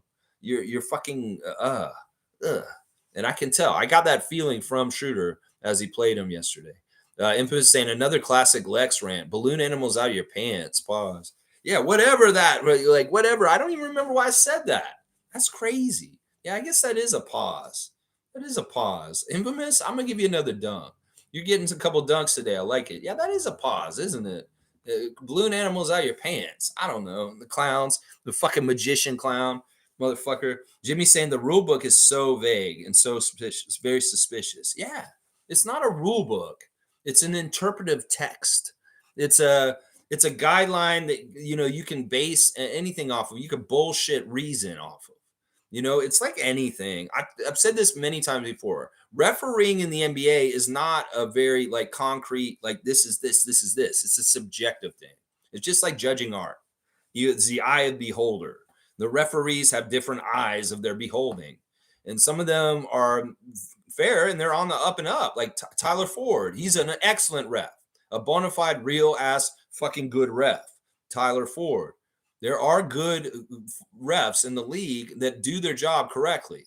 But there's other ones that don't have a very good eye of the beholder, and they're thinking about it all in the lens of this is LeBron James, this is Luka Doncic, this is Trey Young, and that kind of steers their officiating. Is like the people that are involved. It's not all are created equal. Like we say in the United States, everyone is created equal. Bullshit. Y'all don't, you can say that, but you don't walk the walk in your damn country. Well, this is not true in the NBA. These guys are not equal in the eyes of the referees. There is a superstar treatment. It's very clear. And that makes it, hard for us to believe that this league is fair with the way it's officiated because there is superstar treatment. And all the players are not equal. Grady Dick is obviously not equal to James Harden. James Harden is getting certain play calls, and Grady is just not going to get those. And Grady is going to get a call that may be actually supposed to be in his favor against him when he's in interaction with James Harden in the game. That's just how it's going to go. That's just how it's going to go. Very vague, very suspicious interpretation, subjective eye, criminal element. I can make up the reasoning for what my calls are later. The last 2-minute report will back me up. The officials in the Secaucus will back me up. The league will back us up, just like a bad cop gets backed up by a police department. It's the same kind of fucking action. In some ways, the NBA is a great example to show us all the veil lifted of how fucking corruption and shitty ass fucking things in this world work. The NBA is a great portal to look at and say, well, you know what? This is probably how police departments are run, with corruption and unfairness and biasness and fucking covering up for each other on dirty shit. Yeah. In some ways, the NBA can teach us a lot about the ugliness about our society, whether it's inequality, unfairness, or fucking corrupt cops or corrupt referees. Very similar kind of fraternal actions and covering up for each other. I'll tell you that right now. Yeah, let's keep going. Jimmy's got Gary on blast, and rightfully so. Jimmy, I'm going to give you a dunk for being a Gary stan and Gary playing awesome and me giving him a star and me saying, I love you, Gary, and I want Gary to stay on this team for a long time. I just want him to hit his shot. And boom, he was last night. That's for sure. Chris is saying the rule book is more like Adam Silver's crystal ball. Yeah, what do you want? How are you booking this, Adam Kennedy McMahon? How are you booking this fucking Royal Rumble, this in-season tournament? You book in-season tournament just like WrestleMania with Roman Reigns and the Dwayne The Rock Johnson. I want the Lakers in the finals no matter what. Just make it happen, Ed Malloy. If you don't fucking make the Lakers get to the finals in the IST, we're going to chop your fingers off. Yeah, shit like that. Yeah, we know it's all predestined. That fucking in-season tournament bullshit that you did with the Lakers last fall was absolute malarkey. In some ways, you really want that to be a credible tournament? Don't fucking write it like WWE with Vince McMahon. Seriously, you really want us to get into the in-season tournament and believe that it's a legitimate contest? Don't write the script so that LeBron wins it. Seriously, we can see right through that. We can see how fake ass that is. It's such bullshit, especially since we've seen how they played since. So yeah, get it right. Play it fair, play it down the line. Let anybody fucking win. And then maybe we'll get behind it and enjoy and champion and say, oh, the in-season tournament's amazing. No, we can see the facade that you fucking book it just like the winner of the Royal Rumble this weekend. Yeah, the Royal Rumble was booked and decided and chosen. I don't even know who won. I don't give a shit. I don't fucking watch wrestling now. Yeah, I didn't, the in-season tournament might as well be the Royal Rumble. Lakers are going to win. We're going to make sure Heartbreak Kid, Shawn Michaels wins. Yeah, whatever. You're fucking writing a script, Adam Silver, you piece of shit. Stargate saying, please, last night's ref manipulation had nothing to do with betting. Keep calling them out. But for me, I can't put the blame on the refs. I put the blame on the league who's mandating these refs. They may be in the middle. You're right, Stargate. They may be in the middle. Maybe they have family members that are being threatened if they don't do this exactly right. I don't think that's right, though. I think they're in on it, and they make big, huge money off of it, and they're not under duress in that kind of way. They would show signs of being very under duress, and I'm not seeing it. They seem pretty comfy in their comfortable little union jobs, fucking over people in the NBA with their bullshit calls. I don't know. I listen. We'll say this: the rep manipulation added up to helping the Hawks to a degree, helping them with free throws, helping them with possessions, helping them with us losing momentum at key times because an offensive foul is called on us all of a sudden. Yeah, there was ref manipulation, and it does matter, especially in a 1 point margin. But we can't say we lost because specifically we lost because we didn't box out at the end of the game. But the ref manipulations in the whole recipe of the makeup, the game, and maybe some of those other points that Atlanta gets don't happen because of the ref manipulation, like those free throws that Trey Young made, the 3 free throws when Dennis Schroeder did not foul him. That is a ref manipulation, and that is 3 points, and we only lost by 1. So it all adds up and is a part of it. Let's just put it that way. I'm gonna blame the refs and Adam Silver until I know who it is specifically. I think it's both. I think it's both. I think it's both. There's no reason for them to care about who wins between Atlanta and Toronto unless there's some sort of money involved. That's what I'll say. I'll disagree with Stargate to a degree. Jimmy's saying, and I think them change the rules for the offense ruin the game. Yeah, I think that them changing the rules to allow offense so much power and defense so little power has changed the game for the worse. I think that most old NBA fans say this. I think that the former players say this. I've seen old players that have retired say stuff like, "I miss the game that I miss. I miss the game that I loved. I miss defense in the NBA." I've heard like old NBA players say this on their Twitter accounts that like, "I miss defense in the NBA. I miss the game that I loved." I'm hearing these kind of opinions from old former NBA players that they see this too. They see it too. Let's see. Stargate saying, "Oh, please. It ain't about betting with the Raptors. They've been doing this shit to us way before betting came into fruition. Maybe with the other American based teams. Yes." I don't know. I'm speculating. I'm just saying this could be part of it. I mean, it makes sense. Money is the root of all evil. And if this is something that they're going to manipulate just a little bit, like these degenerates, some of these people like Michael Jordan, Norm Macdonald, they would bet on anything just because the thrill of gambling. So, like, even if it seems like this is a small potatoes game that shouldn't really matter or anything like that, you may be surprised how many people were betting on the game last night in different ways. I mean, I get what you're saying. There's been bad reffing for us and disrespect for us because we're Canada's team and in Toronto and we're an expansion team earlier on in our careers and stuff like that. But yeah, I mean, I get it, Stargate. I mean, I think that the gambling problems with the NBA are a lot more influential on the game now than you may realize at this point. Is what I would say. Wayne saying the question of who is the leader of the Raptors has been answered for me. Scotty Barnes, communication, body language, encouragement of his teammates was that of a leader. Lex, the current is positive. That's right, Wayne. I'm with you. I'm feeling good. Listen, we've lost 5 games in a row, and I don't feel that depressed and sad right now. That says something right there. We've just lost 5 games in a row. We haven't won since we beat Miami. And I'm not like hating my life. I'm not totally upset. I feel really positive about the direction the Raptors are going in. And that says a lot right there. That says a lot. Monique is saying, "I like this kid. He's showing me some things here." Hawks broadcast, watching Grady Dick play perfect hoops. Who's that? Dominique saying that? I love Dominique Wilkins.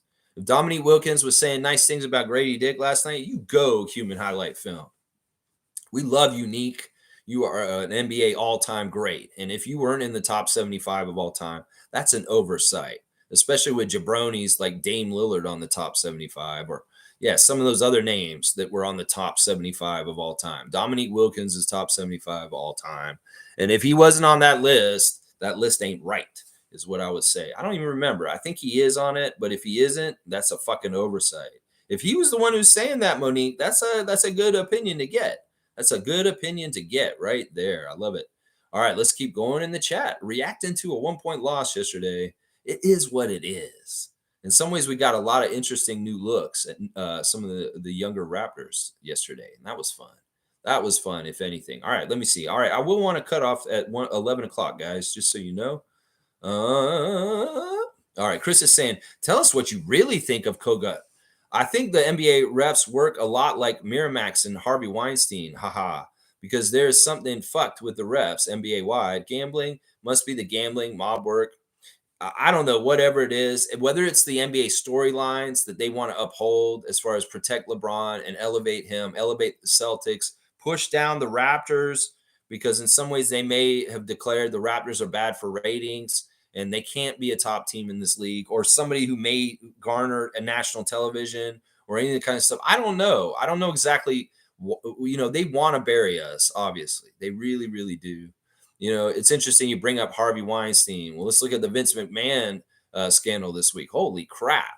There's something about men in power and abusing it in really sick, twisted ways. We can talk about James Dolan. We can talk about Donald Trump. We can talk about Harvey Weinstein. We can talk about Bill Cosby. We can talk about Vince McMahon.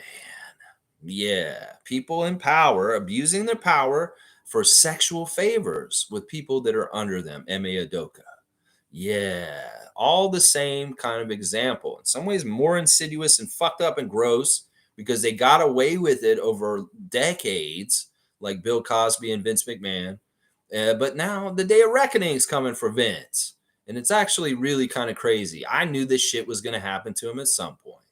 He's had allegations of raping women around WWE since the 80s, y'all. He's paid a lot of money to keep people quiet. Well, this time it's all come out. In this day and age, he's free and clear. He doesn't own the company anymore. He can't sue her the value because he's connected. It's all orchestrated. This shit could have came out 2 years ago, but he waited to sell the company, get it free and clear and safe away from him, and made the profit off of it. Yeah, it's very, very calculated. Now he can be a dirty old humiliated, looked down upon person for his crimes, and it won't hurt his legacy because his company will continue to go forward. Yeah, it's crazy. It's crazy. This is a really fucked up thing. Men in power that abuse their power by targeting and subjecting people below them is fucked up. It always has been and always will be. There you go.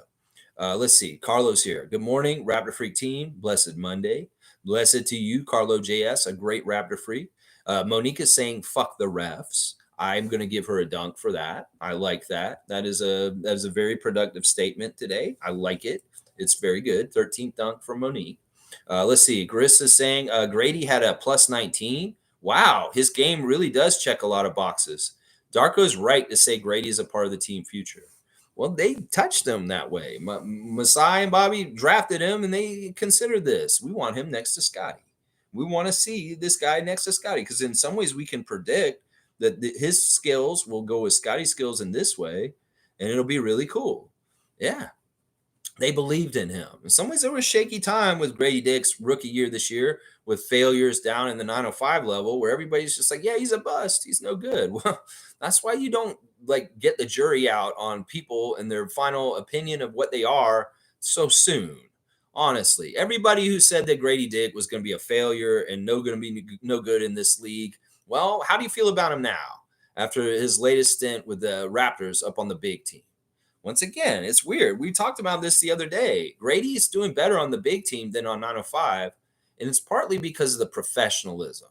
The people on the Raptors team are professionals, and they're more likely to share the ball. And the 905 guys were, not playing team ball. And Grady needs team ball to thrive. He needs team ball to thrive. That's for sure. Cool Cat saying Sam Mitchell speaks out of his mouth 5 ways. As fans, we are right to protect our Raptors brand, be respectful, or leave our community. Not sorry. We have standards. I'm going to give Cool Cat a dunk because I like her attitude on this, and I'm with her. In some ways, I'm feeling sorry for him because I can tell it hurts his soul. That in some ways, he's like, he wants to be cool and popular with the Raptors nation, but he's not respecting it. And you get what you get, Sam. So realize you can't be like this towards us and expect us to just be like accepting of you in all kinds of ways. If you're disrespectful to us, well, that's the action you get back from us. And that's just how it is. Cool Cat, you're exactly right. And I love you. Tristan saying, good job by the Raptors. Yeah, Tristan, hey, he sees the promise. He sees the future. He sees some of the good stuff we saw last night. Cool Cat saying, if it's our team, our money, we will make our pleasure or displeasure known. I love that. That's exactly right. Consumer have the power. We spend the money, we spend it where we spend it, then they know. In some ways, we boycott stuff, they feel it. That's just how it is. We want to show our economic power. We get together and we make decisions and we hurt big companies. If people don't want to buy Bud Light because of some bullshit down south, that's their right. Whatever. We can be that way too within Raptors Nation. And because we're Raptors fans, we're a specialized target audience of consumers for them. They're going to listen to us because we're the people they're trying to sell it to. And if Sam Mitchell is the person we don't want to see on our TSN broadcast, TSN top brass are listening, and that may be part of it because Sam was on way more regular than this year. I feel like they've shown up and kind of thrown him in. And when he finally showed up this season, he's like, yeah, I am still working for y'all. I feel like what happened was he was under contract and he had to work and they couldn't break his contract. And they kind of just throw him in when they can just to fulfill his contract.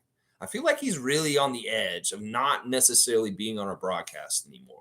And he feels it. He feels the heat coming at him, and maybe he won't be involved next year. We'll have to see. I don't know how long his contract is, for how long. He may not be renewed after this as part of it. Yeah. Dana's saying this is now the no fun league. Yeah, that's the NFL. The no fun league is the NFL. So I would say no boisterous association. Maybe that's what it is. The no boisterousness association. We got to make it fit the acronym. No boisterous association, no fun league, national hate league. Yeah, for the NHL, since they're so anti-gay and diversity. Let's see. David's saying, yeah, the NBA sucks. Yeah, David's saying very simpler. Carlos saying, I'm seeing it more and more. My casual friends don't care about the NBA anymore. Yeah, that's the part of the problem too for them. They don't understand.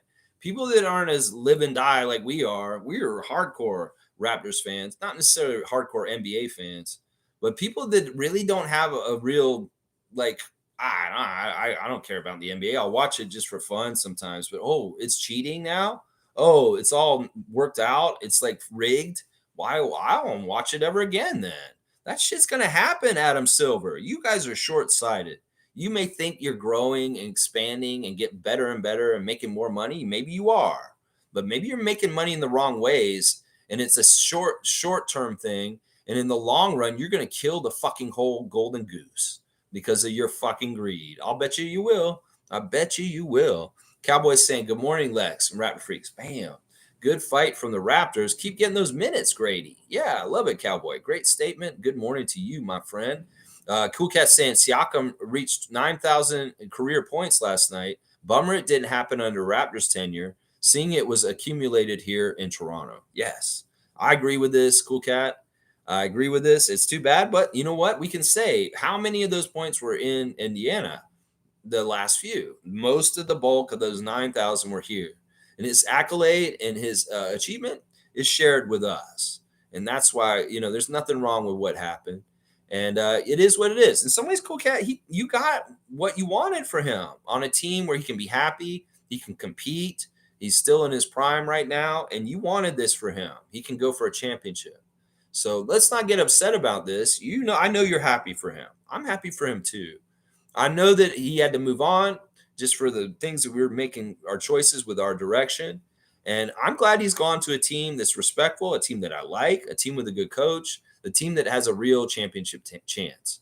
So everything you said to me in the last year that upset me about Siakam going somewhere else in some ways has happened. Now, I give you credit for that. And also, I'm not mad about it. In some ways, I was upset with you when you talked about it because I didn't want to speak it into existence. But now that it's happened, and it's happened the way that you described, I'm very happy about that for him. And also, I'm glad for you, as a huge fan of his, that we do get to see him smiling and playing for something that matters. And that's the most important thing with this. In some ways, we love Siakam. We always will.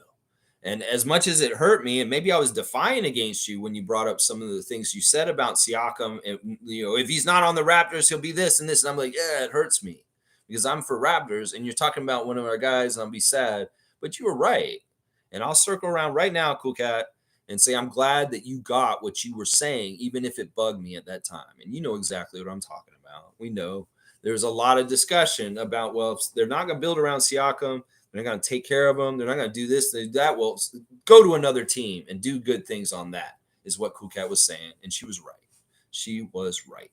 That's right. G saying, Jonte, Wara, and Grady are all smart players. You can tell by their passing and decisions. Yeah. Yeah, they're very smart for young guys. Jonte, maybe the most green, even with Grady.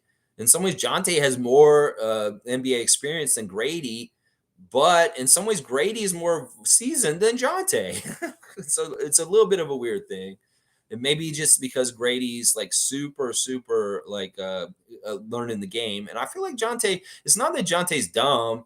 It's just that in some ways he may have been a little ignorant or naive to some of the stuff that he's going to have to learn to play at the highest level of the NBA. And well, he's learning it, and he's actually doing an adequate job. He's done way better with his boxing out, his rebounding, and his defense in the last couple games. That was the things I was really getting mad about with Jonte Porter, was he wasn't doing the fundamental basics of being a big man in the NBA. Well, he is now. I'm seeing him put bodies on people to box out. I see him fighting for rebounds. I see him actually getting rebounds, and I see him actually being some sort of physical presence on defense around the basket. That's all I wanted from him. Kareem saying definitely PTSD from last year's gut wrenching loss. Yeah, in some ways it's the site of the crime. In some ways it is what it is. In some ways the other one was much more egregious and worse. Partly because we were supposed to be winning, Kareem, and the failure of not being aware of that possibly happening in play is such a fail on Nick Nurse. In fact, that game was one of the games I say that Nick Nurse win shaped from us. That game should have been a win. And the tragedy of how that game went down and how we failed in that last minute, that was Nick's fault. That was the coaching staff's fault for not making it clear to the players that you need to look out for this in this play. So I really do call that loss to the Atlanta Hawks to the last second last year with the AJ Griffin basket, a Nick Nurse shaved win from our win total for the year. That was a very purposeful. This game's actually could go either way. In some ways, I don't want to be here, so I'm going to lose. Failure, boom. Nick Nurse wants more failure so he can get the fuck out of here and go to Philly. Fucking guy. Let's see. Dana's saying Bobby was at the game last night. Bobby Webster. Yeah, I saw Landry Fields there also. Kyle Korver giving advice to Grady Dick before the game. Very, very curious. I know that Grady's talked about Kyle Korver in interviews in the last year about his influence and how he would like to mimic and be more like Kyle Korver as his NBA career progresses. So it's very nice to see Grady picking the ear of Kyle Korver before the game and learning maybe a little bit about his shooting drills, his techniques for training, and how he looks at shooting in the NBA and his role. That is invaluable. In some ways, I don't know. Korver works for the Hawks, I think, with Landry Fields. Maybe he shouldn't be talking to him. I don't know. Either way, maybe it's because he sees some of him and Grady, and he's like, I like you, kid, and I want to give you some advice and help you out. Either way, it can't hurt. Kyle Korver knows what he's doing, and in that role, Grady can learn a lot from Kyle Korver. That's for damn sure. That's for damn sure. Fiercely saying Jonte would benefit from mirroring Yak or learning from him. He missed a couple of hook shots, and I told myself Yak would have gotten them, but it's a learning process. All good and exciting. Yeah, I'm not as confident in Jonte's one-handed shots in the lane as his three-point shot. His three-point shot's so set and nice. And it's weird because those were the shots he was missing, the inside shots, but he'd make the outside threes. I don't know. I'll take that trade-off. In some ways, we're going to have different looks with centers. Jakob can't shoot the three, but Jonte can. Well, Jakob will make everything within range. And, Jonte will make those little baby hooks. He did it in the 905 earlier this season. I don't know. I think that this is happening, that Jakob is definitely mentoring Jonte, and he's soaking it all up and learning as quickly as possible. David, thank you for the super chat, $20 super chat. Thank you, David. That's very kind of you, man. You are awesome. Fiercey's also saying someone kept screaming at the game. It was so annoying to hear. And this is just part of the reality of the NBA also. Like, in some ways, we can't control what other people are going to do. We can't control the staff of the arena is going to kick people out. We can't control this. In some ways, they need to just get good at this. Was Eric Curry in the 905 and the screaming of the Paramount Fine Food Center? Was DeAr DeRozan in a play-in game? There's going to be little DeAr DeRozan wannabes in Atlanta screaming during the game. Well, that's just part of the new game. You're going to have to be used to screeching and screaming of children. and you just got to be that much better. I don't think we did bad. In fact, our free throws were very good last night. Let's look at the team stats real quick.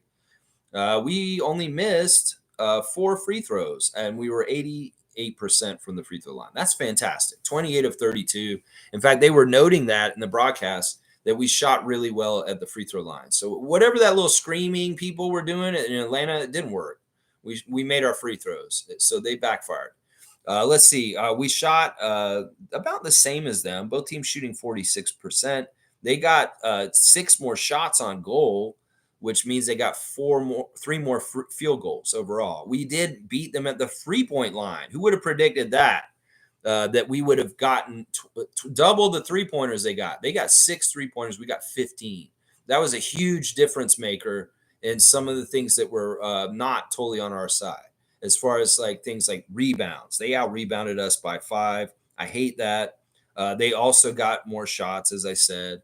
They had we had the same amount of turnovers. The points in the paint killed us. 76 points in the paint for Atlanta. That was a huge problem. We did get more fast break, 24 fast break points. That was really, really good. I like the 12 steals by the Raptors also.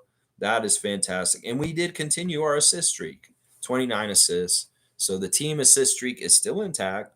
Raptors getting 25 plus assists for like 30 games now in a row. They're going to break that record. If anything, we're going to be a shitty team. We're going to lose. We're going to have a down year. Well, let's break an NBA record for consecutive games of a team having 25 plus assists, the career ever in the whole history. We could do that. Seriously, we're on pace to do it. We do our MO and we continue to play the way we've been playing. We can break that record in the whole entire NBA history. The team that has made 25 plus assists consecutively most games in a row. We can go for that. We're going to go get it. I hear it. Shirkan saying, oh, dang, didn't even think about RJ being out. This team is going to be something else when everyone is back and maybe get a player that fits in our bench. Another stretch 5 would be nice. Another stretch 5 and any kind of size. In some ways, you could bring up Justice Winslow and you put like 2 or 3 inches on top of him. That's the player I want. Coming in next is a load, a tough guy, a Charles Oakley kind of style guy. Just somebody who will regulate a little bit, a Serge Ibaka. Yeah, we need to get that kind of player as one of the players coming back. Yeah, Shirkan, we need to have RJ or Emmanuel or Jakob. And we lost by 1 to Trae Young and the Hawks. David saying at Fiercey, yeah, it was really, really annoying. They really shouldn't let that shit happen. It ruins it for other fans and people watching. It's hopeless. There was nobody at that Atlanta game yesterday. I'm going to tell you that right now. They have a hard time getting that arena filled when they're winning, and they're doing really well. The Atlanta market has other sports that are way more popular. The Braves are number 1 in that market. Everybody loves the Braves. The Falcons, they were still playing, not anymore right now, but in some ways they compete and take more of the sports, money, entertainment value, dollar, the expendable outcome of Atlanta. The Hawks are not getting that treatment. People don't give a shit about the Hawks. There was nobody in that arena. That's part of the reason why y'all could hear the screaming, because sometimes if the arena is more filled in with everybody in the top and a bit more filled in the bottom, because there were a bunch of empty seats, you can see them. You can hear the little girl screaming better when it's a quieter arena. It's just like why you could hear DR in our playing game. It's because all of our fans in our arena were quiet for our free throws, and it was absolutely a great palette, a great canvas for her to paint her streaks and screams over the silence of our crowd, giving respect to our players. Well, if the Atlanta crowd is very small and nobody's there, but there's a high percentage of shrieky little kids, well, that's what you're going to hear. But I want y'all to know that this is at every game. It's just it gets drowned out a little bit more in the audio of listening to the game when there's a more complete crowd in the whole arena. So in some ways, it was a really quiet, dead crowd, and those little kids filled it in with their own noise. Yeah, Dana's saying, I'm going to the 905 game tomorrow. I'm skiing sitting center row too. I'm going to be loud as fuck. Yeah, you go, Dana. I'm going to give you a dunk going to the 905 game tomorrow. That is awesome. I'm honestly like jealous, and I want you to go there and help the Raptors 905 beat the Celtics. Yeah, fuck the Celtics. Let's beat them tomorrow, Dana. You go in there with that energy and get loud. Yeah. Most saying, love the post-game interviews. I honestly did. It's cool to see these guys. We haven't seen Scott do these interviews recently. In some ways, I have a feeling that Scotty's going through extra media training now, that he's going to be the franchise face.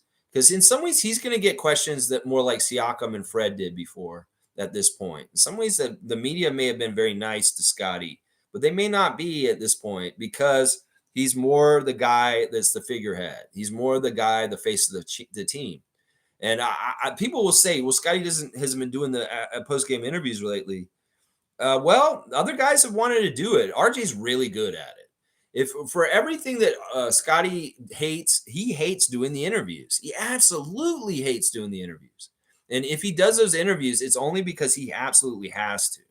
Well, I guess they've been avoiding putting him in there recently, and that's okay because I know what's going to happen. He's going to be going in there, and the questions from Grange and assholes like that are going to be a lot more pointed and a lot more vicious in certain ways because of his new role and his place in our team. Siakam may have got those questions 2 weeks ago, but now Scott's going to get them.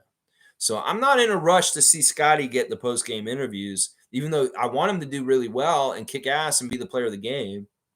He'll talk maybe after a win, but after the losses, we don't need to see Scott out there because the fucking reporters are disrespectful. They may say something, and I could see Scotty going off on one of them one day, just for the hell of it. If he gets a little bit more comfortable as an NBA player in his place as a superstar, and some of these guys start talking out of their ass, like Michael Grange or Aaron Rose do, he may fucking set them straight in the middle of the interview. I could see that happening.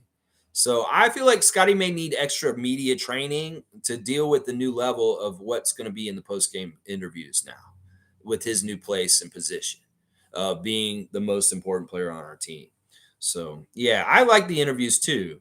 If RJ wants to do them more often, Grady instead of Scott, that's probably for the better. Just trust me. Scotty, if you don't want to do them, I would be like, yeah, you don't have to do them. Fuck that shit. Fuck that shit. These guys, they don't fucking deserve your time, Scott. Just get dressed and go home. You don't need to fucking go in there and talk to them. That's how I feel about it. Fiercely saying, yeah, Dana, go to the 905 game. And Fiercely saying hi to David.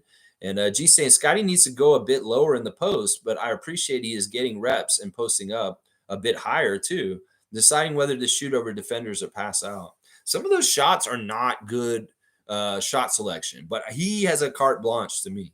You shoot whatever the fuck you want, Scott. I don't care if Clint Capella and Sadiq Bey are in between you and the basket and they both have their arms outstretched. You made that shot over their asses. That's what I'm saying. This guy can go above and beyond and beat a lot of things that most people will not ever be able to do anything against the NBA. Strength, size, that combination of Scotty will get you there. I love the attacking. There's a lot more of him getting really right up close to the basket and flipping it in layups. That is good. That is the stuff we want to see. Higher percentage shots going close. Don't be lazy. Don't settle for outside. Work for your shots. Initiate the contact. Get the foul line. Make the shots. Get and ones. Scotty, you can do it. You will. You will do it. David's dapping people. I love it. Is there any cookies today? We'll see. Carlos saying the only thing in the NBA that keeps me interested is how the Raptors navigate the disadvantages the league gives us. And the championship shows that winning can be done regardless of how the refs shit on us. Yeah. Yeah. That's the thing. If we have to do it the impossible way, let's fucking do it. And it'll really, really mean something because we know we went the hardest route. Celtics can have the easiest fucking most red carpet rolled out route to get to a championship. The Lakers too. Lakers can't fucking do it. They got all the help in the world and they're still so shitty that they fuck it up. That's what I'm saying. That's why in some ways we're badasses. And we got to believe there's a chance still, even if all the odds are stacked against us. Is when we get it again, it's going to be so sweet. It's going to be so sweet. Exactly the reasons that Carlo JS has said right there. Yeah, Bryce is saying, yo, good morning, Lex and Raptor Freaks. Good morning, Bryce Lawson and the K-Tuck. Fiercely saying, yes, infamous. Dennis is valuable, but fan base somehow made him change. He was much more giddy at first, dropping vids, but nothing for over a month. Same for Ellen, sending love and light their way. I don't want to read into this too much. I've seen also Dennis very happy on the court. There was a lot of love between him and Darko. There was a point yesterday where Dennis played most of the first quarter, and Darko was like, do you want to come out now? And he's like, no, I'll stay in. And he's like, okay. because we don't have anybody. Some of our guys are hurt and they're not playing. There's more chance for Dennis to just stay out there. I think that Dennis is happy in some ways, but in some ways he's it's a tough time because obviously we're going to lose more than we're going to win. It's not necessarily what they were hoping when they came in the season to start. So much like us, the players within it have to lower their expectations, and in some ways that is kind of annoying for an ultra competitive person like Dennis. Now, I don't think that they're putting stuff out because of two reasons. It could one of them it could be the Raptors have told the Schroeder family to kind of chill on their YouTube content for this period of ambiguity and change for the Raptors franchise. It could also be that some of the stuff that Dennis is going through in his private life is something he just doesn't want to put on blast in any kind of way, that he just wants to keep it private and deal with it in private. There's a lot of different reasons. I think that Dennis is in okay place. He seems happy. He seems smiley. He's understanding where we're at this point, and he's being flexible and good about it. But yeah, I don't know if he's exactly like not giddy or unhappy. I think it's just that he's being very smart and understanding the situation currently, and that's it. So I hope that they're all good and there are no problems and there isn't any other crazy reason why they're not doing their videos. I just really wish the best, all love, peace, happiness, and blessings towards the Schroeder family, just in general. I really, really do. Stargate saying at Carlo, yes, this is why Masai and Bobby are perfect to run this franchise but Eddie Boy and his cronies are also in cahoots with the NBA in some ways. Yeah, yeah.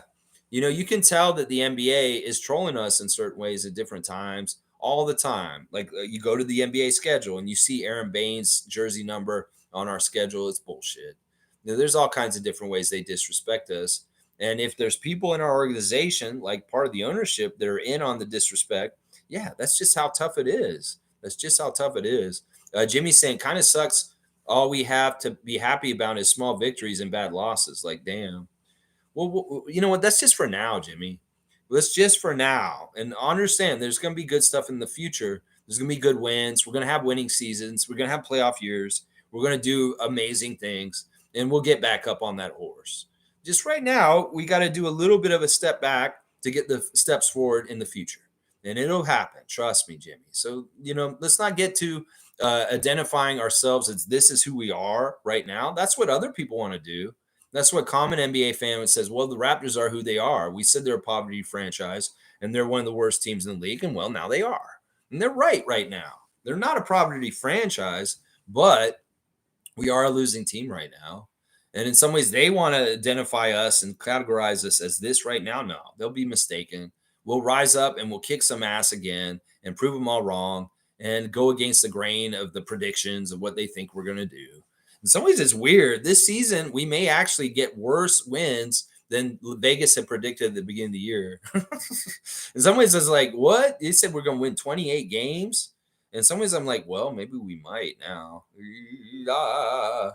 Let's see. Carlos saying, well, Jimmy, how can you expect to win when you sell off your all NBA player and defensive specialist already? We are on the reset. It's time to accept it. That's right. That's right. Fiercely saying that game Pascal was actually suited up but didn't play was fishy as hell. Yeah, I kind of remember that near the end. David's saying, yeah, he was traded at that point. Yeah, I don't totally remember. He did play one more game after that. It wasn't that he never played again for us. He did end up playing more for us after that game. He sat out against the Clippers, if I remember correctly. Didn't he sit out against the Clippers? Or was it the Lakers he sat out? It was one of those two LA games he sat out. And then he played the next game. So he was still playing for us even after that. It's not exactly how it went with Lowry. Siakam played the last game before he got traded. He played for us. Fiercely saying, what's happening with Kyle now? Has he reported to the Hornets yet? No, and he's not going to. The Hornets are allowing him to not report because they understand. They want to give him they're just honoring him. They're respecting him and his wishes. Kyle does not want to play for the Hornets. He's waiting for them to trade him. Now there's a list of teams that he cannot be traded to. And Kenyon was trying to say he could get traded to the Sixers the other day. And I was saying, no, he can't. There's a list of teams he can't be traded to. Well, I was wrong. The Sixers are not on that list, but I really hope that doesn't happen. That would be really fucked up if Kyle Lowry turned around and signed with the Sixers. I know he can't sign with the Celtics. I know he can't sign with the Clippers. I know he can't sign with Denver. I know he can't sign with Minnesota. There's like 7 teams that are near the top that Kyle Lowry cannot sign with. So he is a little bit limited with the teams that he can actually sign with. So we'll have to see how it goes. Nothing still with him. Now, there's a couple outcomes that could happen. There could be that nobody sees value in getting him, and he just retires now. It could very well be near the end of the season that Kyle Lowry is signing with us for 1 game, and boom, he's retiring as a Raptor. I don't know. His future as an NBA player is totally up in the air right now because of the Miami Heat traded him to Charlotte Hornets. So I don't know. I don't know what's going to happen. Fiercely saying, "Oh, David, exactly. So he knew. Sure did. No, listen, don't get it twisted. Siakam and Anunoby knew they were going to get traded since last season. They've known since last spring, y'all. This isn't some. That's why Siakam was the way he was during the summer. He was just waiting for us to trade him. He wanted to stay away and not deal with it or listen to it or hear it because he didn't like it. But then it didn't happen. So he got to come back to training camp and be involved with us. And he was happy. In some ways, he was like really enjoying being a Raptor still and still on the team because it was like a little bit more of a lease on being a Raptor. And but both those guys knew before the end of the play-in, probably even like when we lost in the play-in, in some ways, or maybe afterwards with the failure. Shortly after that, they kind of saw the writing on the wall. We're probably going to get traded. OG goes and switches to CAA. He wants to go to New York. He's setting that all up. Siakam obviously knew that he was going to get traded from our team. And it wasn't that late. He knew it in the middle of summer. And so did Anunoby. And that did paint part of the way they played for us in the first half of the season. It did paint part of the reason why we didn't exactly win exactly right. It probably painted part of the reason why they fucking played the way they did last year with the last year of Nick too, a little bit. So they knew, but they've known for months. And it's not like when it got closer, yeah, it started ramping up, maybe a little bit more and more like that. But these guys played their asses off and did things right the whole time, right up until they left. I'm going to tell you that right now. Dana's saying Americans don't realize that kneeling for the anthem is actually not disrespect. You know, there was a moment in the game last night that really was special to me. Atlanta is a weird city. There's a lot of different people there and a lot of great people. But there's racism and weird shit and people that are very America, America, America. Before the game, I was watching the anthems, and they had a nice children's choir in Atlanta singing "Oh Canada." I saw a man in the front row with his son, Americans, holding their hats to their heart during the Canadian anthem. And to me, it's like that man has no reason to do that. He could be just like everybody else down there, xenophobic and just kind of like, oh, Canada, I don't give a shit. No, he was showing a respect to our country in the same way that everybody expects in the United States people to show respect for their American veterans. Well, we have Canadian veterans. And that man down in Atlanta that was standing with his son at the front row, showing respect to our anthem, realizes that. And it made me realize once again, there are still people out there that do understand the sacrifice that Canadian soldiers make in world wars and conflicts around this country over the decades, and that they need to get the same respect as the veterans and fighters that gave their lives in conflicts in the past in states as just as well. And I, in some ways, I need that reminder that there are good people down there that do actually respect the Canadian part of helping in conflicts in World War II, Afghanistan, all the different things that have happened. So let's see. Yeah, I don't think that kneeling for the anthem is actual disrespect, but I get why people get that. And in some ways, it was just like a hot button dog whistle topic to get people all upset and crazy. Colin Kaepernick is a great American. I hope that in the long term, in the history books, they talk about him as being somebody important like Crispus Attucks, like people that are in very, very far back, like Martin Luther King, as somebody who did something that mattered, that shaped something. People will say, no, he didn't do anything matter. What are you fucking talking about? He brought up a cause before it actually really came into full effect because of Black Lives Matter and the George Floyd murder in the street by Derek Chauvin. Colin Kaepernick was talking about this shit before that happened. That's the whole reason why he did the kneeling in the first place, was the deaths, unnecessary extra deaths of young African Americans at the hands of police and police brutality. So yeah, that was very American of him. In fact, rebellion and going against the system, that's what America was built on. You dumbass motherfuckers down there that don't get it. You really got to understand your history books. Fiercely saying the rule book now favors offense. The scoring has been crazy so far this year. Defense is practically gone. It's just really difficult to do. It's just really, really difficult. Carlos saying this is why the NBA won't ever beat the NFL. Yeah, in some ways, it never was destined to. The NFL is just its own kind of animal. It's such a huge juggernaut, and in certain ways, it's a certain thing. Some of it's race, Carlo. In some ways, as much as like the NFL has a lot of African American players in it, it's not as looked at like that. In some ways, the hierarchy with having white quarterbacks, black players, now more black quarterbacks, which is good, more black coaches. But in some ways, the racism of like hating the NBA because maybe it's more African American than the NFL is like visibly like what way people think. Oh, they see Tom Brady, they see white quarterbacks being in charge and being the most important. It's easier for an average white guy to get behind the NFL than like say, okay, this is a league full of black guys and foreigners. It's part of that. It's racism. Is partly the reason why NFL is on top of the NBA. It's racism. You can really fucking say that. A lot of people that tell me that they love the NFL but they hate the NBA, they're racist. They're racist. And they'll say, "What? But there's black people in the NFL." Yeah, but the power structures of the NFL are way more white in general than the NBA. And the NBA is more progressive and putting women on benches like crazy these days in all kinds of different ways. The NFL is not as progressive. Let's just put it that way. Stargate saying basketball heads can see the types of players who can be developed. We can see Nwara and Porter are players who can be developed into competent NBA players from what we see early on with them. Yeah, they've got good building blocks. They've got good framework to build off of. Jonte has a lot of skill. He has a lot of skill for his size. And Jordan's interesting. Jordan is like a diamond in the rough that we may have just unearthed.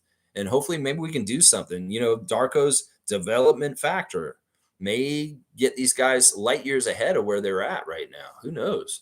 Let's see. David's saying, certainly looking forward to more Euro League stuff during the offseason, real basketball. I'm with you on this. I think I'm with you on this. In some ways, this season's a wash. In some ways, I feel like this year, the fun's going to be at the Olympics and watching Team Canada and that schedule. In some ways, this offseason may be a lot of fun. We had a lot of fun on the offseason on this channel, covering FIBA World Cup and Team Canada's journey through it. Well, we'll get a repeat hopefully this summer, and hopefully Canada can medal. That'd be fantastic. Of course, I'm going to do watch-alongs of all the Olympic and Team Canada games this summer. That's what I do with Team Canada. I watch their games and actually comment on it during the game. So be ready for that this summer. Me actually doing color commentary during the FIBA games with Team Canada. Of course, they'll be at weird times because they'll be in other time zones. So you can come and join me. And I'm with David. I'm looking forward to that stuff too. More real basketball. Yeah, I would say that too. Not entertainment basketball, not sports entertainment like the NBA. Let's watch some real basketball, FIBA basketball. JP saying, Lex, I hope you can now see why I've been begging Darko to play Grady. It makes no sense to me why he doesn't play. He makes winning plays. Bruce Brown was minus 22 in 36 minutes, and Grady was a plus 19 in 25 minutes. Well, JP, I'll still stand by what I said the other day. Grady's getting ramped up. Bruce Brown is used to playing heavy minutes as a starter in the league for a couple years now. So even if once again, let's not make this a Bruce versus Grady thing every day and you measuring their time on the court and stuff. I agree with you. I want to see more Grady. I hate Bruce Brown. I don't necessarily even want him on this team. It's not that I hate him, but I'm not that thrilled with him. So I'm not disagreeing with you in any kind of way. And I agree with what you're saying. I can see why you were begging for Grady to play more. Yeah. In some ways I didn't totally get it, but now I am. I saw it yesterday and the game before too. So I'm not disagreeing with you in any way, Country Kong. It's just in some ways I can tell you the reasons why a coach would do this because Bruce Brown's a proven starter for years and he's a veteran. And in some ways, it's smarter to play him more minutes than the rookie who just started playing this year. And even though he's showing good signs of things, in some ways it's very risky to play Grady extended minutes in games, even though he's playing at a high level right now. It can be risky. It's kind of like when they asked Darko about Jonte after the game. They say, "How's Jonte doing? How's he going?" He's like, he's like, he's not totally glowing and saying, "Oh, he's amazing." He's saying he's a work in progress, is what he said. He's a work in progress. So, I mean, I get what you're saying, and I'm not disagreeing with you. I'd like to see more Grady too. How about that? All right, let's see. Wayne saying, Carlo, they're great players in their own right. However, they had enough chances to win together, and they didn't. In fact, love them both, but OG is best where he's at. Contract year factor with Pascal. Yeah, yeah. I mean, a lot of people are upset, and I get it. And some of you guys in here have said this sentiment. The Raptors won't pay money to keep these guys when Minnesota and Golden State will pay all this money to keep their guys, and we won't do it with these guys. Well, Masai and Bobby are deciding who's the right guys. And as much as we love OG and Pascal, in some ways things weren't working exactly right. They did a lot of discovery and thinking about this in the last few years. This was not a rash decision. This is taking a lot of observation and looking at what's been happening a lot this season. And well, they just came to this conclusion. That's what Masai said. We looked at every option. We've looked at it all exhaustively. And this is the right thing for us to do as a franchise right now. And I trust them and I believe them. And it's exactly what Wayne's saying. That in some ways, something is not working exactly right with that collection of guys. We've all said that for like a year and a half. Fiercely saying, I think we can all agree that the IST was a joke and doesn't necessarily call for respect. Lakers have been losing more since raising that stupid banner. Yeah, I wanted it to be successful. I like the idea of it. I think that it is successful, but it's not right. It's fucked up. And it kind of cheapened the game too, in the ways that I said earlier. I don't know. Adam Silver, just stop manipulating the games, please.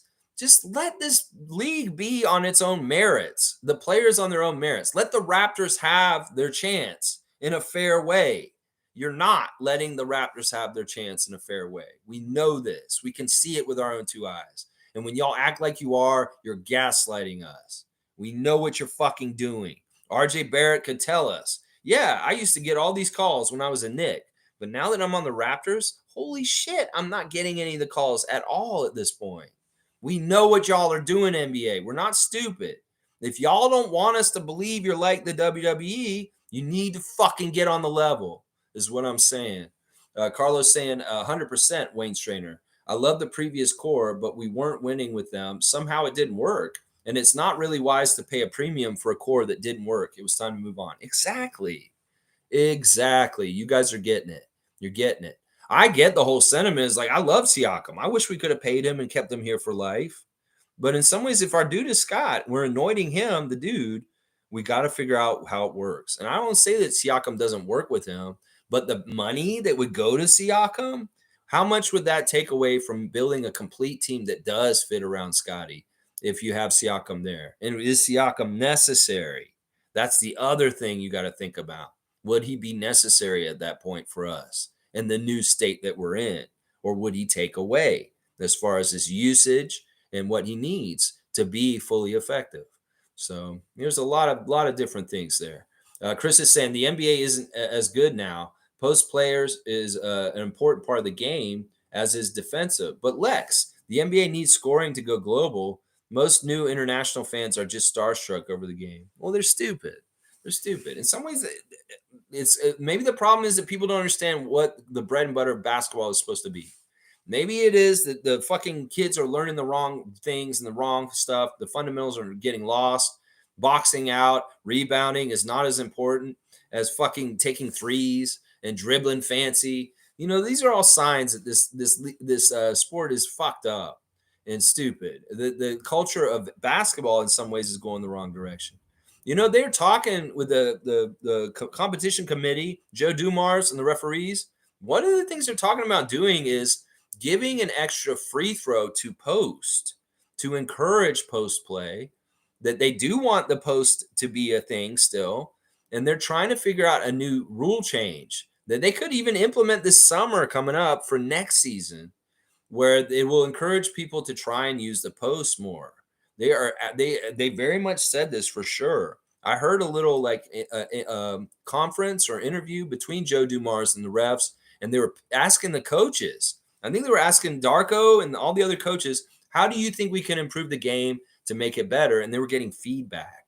And one of the things that I remember them saying is they'd like to emphasize the post game more and reward it more. And maybe that's by changing a rule a certain way so that it's more conducive to use the post as an offensive weapon. Or maybe you change the rules where there's like, the evening out of it would be all right, there's 3 points outside for the 3 point line. Well, how can we make the post play more apt to get 3 point plays so that offenses and coaches are trying to utilize it more in the scheme of things? Analytics ruins things to a degree because it tells us that the mid range and certain things are not good to do, so coaches are taking it away or not doing it as much. And that's why there's so many threes. It's stupid because analytics told them if you're going to take the shot from a certain distance, you might as well just step all the way the fuck back behind the 3 point line instead of taking any kind of inside the 3 point, any kind of DeMar DeRozan mid range and shot. It's just not good for analytics. Well, the NBA Rules Committee and Joe Dumars may change the rules in a way that analytics will look at the post as being more useful and more trying to go towards that. They are actively tinkering with that and want that. I know for a fact. I know for a fact. Let's see. Fiercey saying, Lex, yes, we want. Hang on, it jumped. I'll make sure I get. Oh, Milbester's here. Okay, we'll see how much he filled it up. And we do have the cutoff, Milbester, just so you know. You saw that cutoff. All right, let's see. Where are we? We're with Fiercey. Lex, yes, we want the bench to develop and learn from losing and in-game errors. But if it had been Nick Nurse coaching, I think he would have played Otto to help winning. So I'm wondering why Darko didn't. Otto's still some way hurt. Otto, in some ways, we've gotten looks at this season. I get your logic. I don't think Nick would have played Otto. I don't know. In some ways, he didn't get a chance to play Otto last year because he was hurt. I don't know. This is a lot of supposing, Fiercey. I would just say that. You're supposing a lot. And I don't know if you should just even bother doing that. It's just what it is. We can't woulda, coulda, shoulda what Nick would have done in the game last night instead of Darko and try and look at Darko as like he did something wrong. No. I think the sentiment of JP where he's saying, I'd much rather Grady play a bunch of minutes than Bruce Brown goes along with what this is too that you're saying, that you wanted Otto Porter out there more. No, I think that the argument is I'd rather have Jordan Nwora out there more than Otto Porter from the way that JP's talking. And I'll stand with him on this. We know what we've got with Otto. And you can say, oh, that could have helped us, but that may not be true. That may not be true. That's a lot of woulda, coulda, shoulda. Let's just say that. Carlos saying, yeah, that maybe is the reason why the NBA has moved this way. Good insight. Yeah, we'll have to see. Fiercey saying, we can't predict, but Otto's presence on the court would have probably secured the game. Yeah, you can't say that. You cannot fucking say that. Otto has barely played in the last couple weeks. We don't even know if he is up to like kind of in game rhythm to make his shots. So this is really supposing a lot. Really, really. I don't encourage you doing this, second guessing and saying, oh, if this had happened. You don't know exactly if Otto may have been dressed, but maybe he still is kind of on down low. Like, well, if he's dressed and he's available if you really need him. But honestly, he's still kind of feeling the injury, even though he's dressed. There could be a lot of reasons why. We babied Otto at the beginning of the year because of his toe and easing him into the season. Maybe they're easing him back in with his toe and his newer injury slowly. There could be all kinds of factors. It's not worth woulda, coulda, shoulda. You can't just say, oh, if he had played Otto, we would have won last night. That's BS. You can't do that, Fiercey. You just can't. Fiercey saying, okay, thanks for the reminder, Lex. 10:52 cutoff. Thank you. Yeah, I'm at 11:41 now, so I'm almost an hour behind. I'll catch up and hopefully be done by noon. I got to be done in the next 20 minutes. Trevor's saying Jordan, not only a young star to this core, but he's also a treat on any given night. There you go. Trevor likes Jordan Nwora. I'm with you on that. Jimmy's saying, I've never really witnessed a full reset or rebuild. The Raptors have been destroying the East since I was a kid. I'm 25 now. This will be my first time really seeing the Raptors struggle. Okay, that may be part of the factor in how you're looking at it, Jimmy. I mean, I don't know how much you remember the Bosch years. That's the last time we were really like this. Was part of the Bosch years. The Bosch years were 50% successful and 50% dismal. And some years were awesome. We went to the playoffs and we did different things and we had winning seasons. But some of those years were really awful and dreadful. Yeah, Jimmy, it's gonna be all right. Once again, thank God we are together in this community at this point. If anything, to be supportive for each other. But yeah, it's gonna be fun. I still don't think this is a full reset. I think this is a reboot. I think that's the right word. Everybody keeps saying, well, whatever the word is, retool, rebuild, reboot, whatever the fuck it is. I think it's more of a reboot. It's kind of like your computer froze. Our players froze and didn't work right, and we rebooted it and like started it over, and it's just coming back on. But a lot of the stuff that we already had is just coming in, like the programs when you reboot your computer. I don't think it's like, yeah, all right, rebuild is kind of like, all right, everybody's gone. Absolutely everybody. Maybe you have Scotty standing in the charred remains of a building and they're gonna have to rebuild the building walls around him. That's not necessarily true. Because if you Scotty's standing in that house, there's a center foundation with Jakob Pertl, and there are a couple of walls still standing in that building with Emmanuel Quickly and RJ Barrett around. So I don't like the full word. I think that a reset is good, a reboot is good. Rebuild's a little bit extreme as far as describing it, and full is never the right word because it wasn't a full thing at all. But yeah, Jimmy, I know you're younger, and listen, just be ready for this, and we'll just ride with it in the certain ways. And we can't be the big bad team we've been most of your life anymore. Right now, it's just how it is. We're gonna go down a little bit, down, up on the downstroke, and then we're gonna come up. Yeah, George Clinton getting his star in Hollywood recently. I love you, George. All right, let's keep going. Wayne saying, I think Masai would have given Pascal one more time if not for the contract debt timeline. Spicy barbecue yak was going to be scary. The current young crew has a high IQ. That's germane to winning in the NBA. He used the word germane. That's awesome. I'm going to give Wayne a dunk just for using the word germane. Why not? Why not? That's a verbose word there. Let's see. I think that if we could have given him more time without having to deal with this situation this summer and the trade deadline coming up, yeah, it's just that Siakam had to go now. If we could have had more time, we would have. The spicy barbecue yak was really good. Oh yeah, that recipe was really really good. But the money's not going to be right. He's going to tie up too much of our salary cap in our plans to expand our overall team around Scott, and we can't do that. We can't do that. Chris is saying, if you think of many international fans and how they play, they love shooting like Curry or someone, China, for example, but also the storyline of legends like James sells more than the game worldwide. Yeah, so they believe in myths and tall tales and fables. Hey, whatever. I mean, listen, the NBA is going to do whatever for the money, obviously, even if it's not good for the sanctity of the game, even if it's not good for the health of the game, even if it's not good for the fundamentals of the game. They're going to do whatever the fuck and mutate it and do stupid shit just to get as much for the bottom line. And well, if China loves the superstar model, James Harden style of play, well, then it's sad. It sucks. In some ways, people like David and I will just have to go become FIBA heads instead. Just get really into FIBA basketball and forget about the NBA. Have a passing interest in the Raptors, but otherwise, it's not a pure game anymore. It's not a real basketball game anymore. It's sports entertainment. It's script written and it's fucking full of corrupt officials and weird gambling and parlay outcomes that are probably determined to help people win money.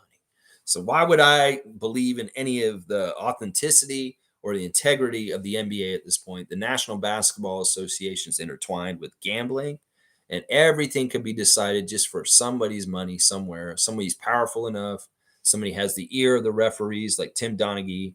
Yeah, it can all be very much compromised quickly, for sure. Carlos saying, so in the end, it really is about the money. Yeah, it always is. In this poor, sick, twisted, fucked up world, the imaginary system of money is ruining everybody's lives. That's just the damn truth of it. It really is. Monique is saying, despite the outcome, W stream Lex, keep at it always. Let's try and keep climbing. Go Raptors. Not Eric Curry, though, but the players. Okay. All right, Mo, I'm with you on that. Yeah, let's keep striving and climbing. and stick with our team. Kareem saying that Scotty grabbing Grady's head and kissing him was a good stamp of approval. Expect nothing but good things ahead for Grady Dick. Yeah, I was making a really bad dick jokes during the game. Adriana's my one person audience, and she gets to groan and yeah. I'll do it when I'm by myself with her. I don't want to do the low hanging fruit of Grady Dick jokes here. In some ways, it happens anyway. Y'all put them in, maybe like that. But watching the game, sometimes I can say something that's pretty funny to her, and she's like, "Did you really just say that?" I'm like, "Yeah, I did." It's I'm gonna make a dick joke. It's Grady. He's on our team. We're allowed to. We have a player on our team who has the last name Dick.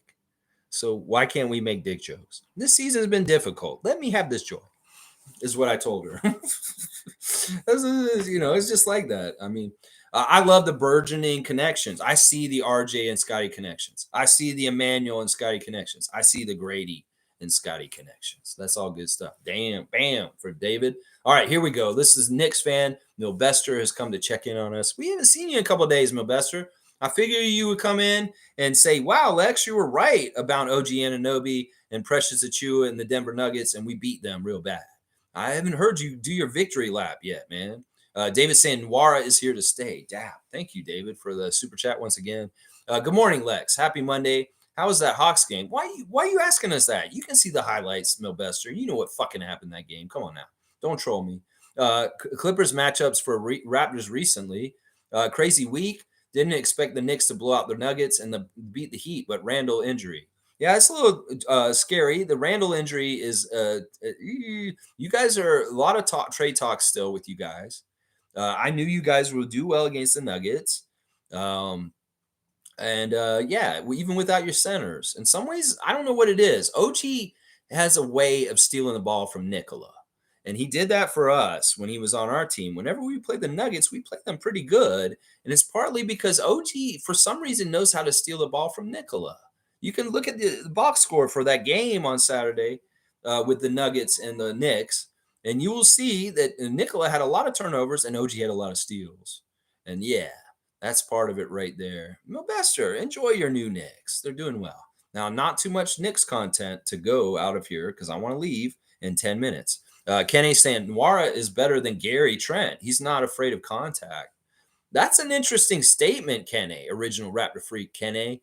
That's an interesting statement. I don't know if it's a contest, but I like the fact that Nwara is showing a lot of confidence and a lot of skill yesterday, and I'd like to see more. I'd like to see more. I'm going to give Kenny a dunk. It's always good to see Kenny drop in and say hi to us for sure. Where's Kenny? He's on this list, isn't he? Wait, Kenny's never gotten a dunk? We're going to give Kenny a dunk. He's one of my original 10. Of course he's going to get a dunk right now, Kenny. That's right. All right, there we go. Boom. We're rectifying that right now. Kenny's got his dunk. All right, let's see. Dana's giving me a cutoff, and Fiercey's saying the past two Raptors yearbooks had Fred, Pascal, OG, and Scotty on the cover. The one for 2023, 2024 only has Scotty. The hint was there, but I didn't get it. Yeah, I mean, the hints were there a couple times. We saw a little bit of less showing of Siakam right from the start of the season, as far as in the promotions, not as much in the forefront of things in certain ways. And even with OG, there was a little bit of tells with that too. Fiercely saying, Milbester, no, we're done with the live. No, Milbester, don't come in here and fill it up. Come on now. We still don't know exact injury from the MRI from Randall, but so far it appears to be the dislocated shoulder. But we don't know the real injury and the time he will be out. Injury could have been avoided. Yeah, was it Tibbs playing him late and he shouldn't have been? Yeah, I told you that kind of thing will get him. Jimmy saying Nwara is not better than Gary. Both 8-year careers in the NBA. Gary clears Nwara big time. Yeah, I'm going to have to tend to agree with Jimmy on this one. Although Nwara was, very close. They were very similar last night. They were both very good in the game last night. It's not a competition between these guys. In some ways, Nwara is a totally different player than Gary Trent Jr. Cool Cat saying, Lex, I just wanted that milestone celebrated on Raptors history. But hey, Pacers franchise history is now double, triple, double, now 9,000. It is what it is. He's smiling again, so that's good. It doesn't matter. We share this with him. Those 9,000 points were mostly here. And Raptors fans can celebrate it even if he's playing for them now. That 9,000 career points milestone is fantastic. and I will share it with Pacers Nation. And I'm sure they're realistic enough to understand that the majority of all those points were scored in our jersey. So even though he gets it there, it's not a huge deal. It's not a huge deal. We're lucky. I'm really blessed and feel happy that he played enough games to pass Chris Bosh on the all-time played games as a Raptor. That's one thing I'm really happy about. That he should not have ended up underneath Chris Bosh in games played as a Raptor. The fact that he got 510 games played as a Raptor, that's good. I will take that. That is important and stuff. Carlos saying, I disagree. Wara has more dimensions to his game. It was in display last night. Gary is kind of one dimensional. Well, once again, y'all, it's not a contest between Gary and Jordan. They play different positions, and we'd like both of them to be very good. And in some ways, comparing them doesn't matter. Doesn't matter. All right, Milbester saying, fiercely, I know that. Just came to say something quickly. I know it's 11A cutoff. Don't worry. I hope Randall isn't out for that long, but X-ray said no significant damage to his shoulder. He'll be fine. Well, I wish him well in health because I don't want y'all to be not full strength when you get the playoffs. I want y'all to have a good shot and a good run. And I want you to beat the Sixers and the Celtics. Can you do that for me, Milbester? 21, can you do something for me? Yeah, can you do that for me, Milbester? That's what I want. David's saying it's all about opportunity. I know Gary has had opportunities, but Wara seems like he's been hidden on the Pacers bench for the last 4 years. He's been not played as much. Yeah, he hasn't had his opportunities in certain ways. In some ways, sometimes his players not being mature enough to take it consistently and doing it over and over again. Why they end up kind of in that purgatory of in between, being at the end of the bench, not playing very much. Well, he plays like he did last night. Well, he's going to get to play way more. That's for sure. He's going to get to play way, way more. He may have had those chances with the Pacers and the Bucks in the past years, but he didn't play as well, and that's why. Carlos saying at this point, I hope we keep Gary. He's still young, and we need all the shooters we can get. Yeah, I really love what he did last night. He was way more confident with his shot, and he came through in big times with some of his three-point shots last night. Gary was fantastic. Listen, I'll go with him the way he plays. If he's hot, I'm hot and with him. If he's cold, then I'm cold and cold with him. It's just as simple as it's going to be with him. I will champion and love him every single time he kicks some ass like he did. And he did last night for sure. David giving out free memberships. Thank you, David. Very kind of you. Let's keep going. We do need to keep all the shooters we can get for sure, Carlo. I agree with that. For sure. Keep GTJ and Nwara. Yep. Fiercely saying, not sure if you mentioned it already, Lex, but it was a nice gesture for Golden State to send us the Brait shirts in honor of Dayon. Yeah, that was really awesome of Steve Kerr and them. Of course they're going to do that. We're family with them. Jama is Golden State Warriors family. Otto Porter Jr. is Golden State Warriors family. Those guys were on the team with him and knew him. They had close ties just like Darko. So they sent a batch of the Brait shirts to the Raptors so they could wear them and participate in honoring and remembering their coach. Because they understand basketball is bigger than just a team, and it's a community. And we have guys on our team that were very much close and touched by their coach that died. And that was a fantastic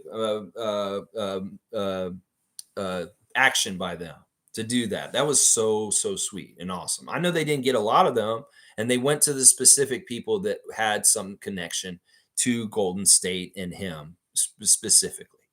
Milbester saying, but yeah, Lex, MLB announced the date of next year's World Base. All right, I'm not talking about WBC. I'm not going to talk about any of that. I don't care about any of that. Chris is saying, at least the NFL came through and I can enjoy a Taylor Swift themed Super Bowl party this year. Tolerate it. Laugh out loud. Talk to you all later. Have a good day. So you're saying the script writing went right for the Kansas City Chiefs because Taylor Swift is bringing so much attention and money in the NFL. We better make sure her boyfriend's team is in the Super Bowl. Script writing going on. A little bit of Vincent K. McMahon going on with the NFL too. We got to make sure the Chiefs get there because, Taylor Swift, of course. She's the hottest thing in the NFL. Taylor Swift. Milbester saying it was a good game between the Lakers and Warriors, 2 overtimes. Steven and LeBron were battling back and forth. Stephen. I love how LeBron set up the game-winning free throws, attacked the paint down by 1 and 2 overtimes with 4 seconds. Fuck that shit. They fucking wrote that script and they handed the Lakers that game. You gonna act like he did something good in that? No, the refs manipulated that fucking game and gave that game to the Lakers over the Warriors in a double overtime game. That's how bad they are. That they need 2 overtimes, and it's that fucking close to a shitty ass Warriors team that the Lakers need that much hand holding. That's the truth, Milbester. It's the same damn shit that they did to us when we went to the Lakers and played them in their building. So yeah, no, don't get it twisted. See between the lines. The refs helped them. Even Terrence Ross said it after the game. Terrence Ross, former Raptor, former Orlando Magic player, said the refs are crooked and they fucked this game up, is what he said. David saying, haha, see ya, Chris. And Cowboys saying, fuck the refs. Their heads are big, but not as big as we'll lose. There you go. I'm going to give you a dunk, Cowboy. That was mean, but in some ways I like who you're being mean to. So I'll be with you on that. All right. 15 dunks for Cowboy. Let's keep going. All right, Milbester. I'm not going to talk about LeBron anymore. Fuck LeBron. I don't want to talk about any of this. It's all good. My God, Milbester, stop commenting, damn it. Yeah, she's right. I'm going to give Monique a dunk. You know, you say you're going to just say something quickly, but then you don't. You don't, my man. And I got 2 minutes. Can I do it in 2 minutes? Can I get done? Can I recap and get the fuck out of here in 2 minutes? Will he let me? Will Basketball Rewind let me? Since he's showing up after our cut. Kenya, don't show up here after 11 and put comments in here. It's not welcome. It's not welcome. All right, let's see. David saying, I still don't see the comments. So sick. Milbester, what's up? Relax. I haven't said much. It's too much. It's too much. All right, Basketball Rewind. I'm giving you one. And then after that, we're done. Because honestly, in some ways, I don't have time for this. I do my stream at 9:30. Do you want to comment during my stream? Get here before 11. If any of y'all show up after 11, nobody's commenting anymore. In fact, I'm going to just do a hard cutoff. If y'all show up after 11, I'm not going to read anything. I'm just going to leave. Okay? So your shit ain't going to get read anymore because y'all are abusing the timeline thing here that we're saying. We have a cutoff at 11 o'clock. If you can't get here before 11 for the stream, that's an hour and a half. You don't get your shit read anymore. All right? That's just how it is. So none of these late stragglers, you Basketball Rewind, you're coming in here at 11:36. The cutoff is at 11. So even though, all right, I want to just see what you're saying. Last live I joined, you suggested I wanted to race the championship because I didn't like the chevron. I never liked the chevron. I like the mixture of old and new jersey styles with the purple and white. Well, the purple and white, the jerseys behind me, and most of the purple to me symbolizes losing. So I like the black and the red. The black and the red. When I wear purple, it's because we lost. Anyway, I don't feel like talking to Kenyon right now. You don't need to justify your own bullshit. I don't give a shit about your opinions. I disagree with them, and that's fine. But in some ways, this isn't good content. I don't care about your own ego and like talking about what you said 2 days ago and retorting to me. That's not good for this content. It's not about you, Kenyon. Let's just put it that way. It's not about you. We're talking about the Raptors, and I don't give a shit about your preference about the chevron. How about that? Nobody does, actually. So, yeah, off to a meeting from Cool Cat. And let's see. Milbester's saying who the Raptors play next with their schedule. We have the 6-game homestand and 4-game homestead in between the few road games. Lots of MSJ games coming up. Well, we're on the road because it's the NHL All-Star break here in Toronto. We're hosting it, the Maple Leafs. So it's all NHL All-Star here in Toronto. So we're going to be gone past the trade deadline. We'll come back and we'll play Fred VanVleet and the Houston Rockets when we come back. And I'll be going to that game. So, yeah, that's what's coming up with us, Milbester. Some of the teams are all Eastern teams, and some of them are easier games, but we're probably not going to win, even though Atlanta was a winnable game yesterday, but it didn't happen. All right, let's see. Basketball Rewind saying it said it's a new era because it is. We always celebrate what has occurred, but we do look forward to the future. PR-wise, this new era deserves its own thing to better appreciate the past, too. Okay, that's your opinion. Once again, you're talking in opinions. I'm fine with all that you just said there. I don't disagree with any of it. Milbester, no more Knicks. I don't give a shit. Let's see. Yeah, I'm not going to talk Knicks or OG anymore. The mic was messed up earlier, and that's why I couldn't use it today. I tried to use it earlier, but then it didn't work. David's given 5 memberships out. That's awesome. Milbester, when they say don't comment anymore, they mean it. They mean it. You're not listening. You say, "Oh, I come in here for something quickly," and then you write like 5 long ass comments. We don't want that. All right, Kevin T's getting a membership from David. Kevin Thompson, Bryce Lawson, yeah, Kentucky getting that membership. Seymour Pape, the sheriff, getting that membership. Stillman got the membership today. I love it. And Wayne Strainer, wow, what a starting five. Five awesome, amazing Raptor freaks getting the memberships from David deservingly. Look at you, David. Dap. 5 daps for the 5 new members. What a home run by David. What a starting lineup. I love it. Nice lineup, David. Look at that. Cowboys saying it too. And have a good day is what he's saying. All right. Yeah, we're going to give David a 3-pointer for really fucking expert membership giving. Holy crap. 12 p.m. cutoff. We're there. Yeah. Don't worry. I haven't said much. I mentioned cutoff. It's all good, Milbester. I'm hard on you, man, just because I want you to show up earlier. I'd love to talk to you extensively, but within the parameters of when we do this. All right, y'all, it's after 12, so I'm way past. 1-point loss to the Hawks. The refs were manipulating. We didn't do things exactly right. We shot free throws okay. We did some things okay.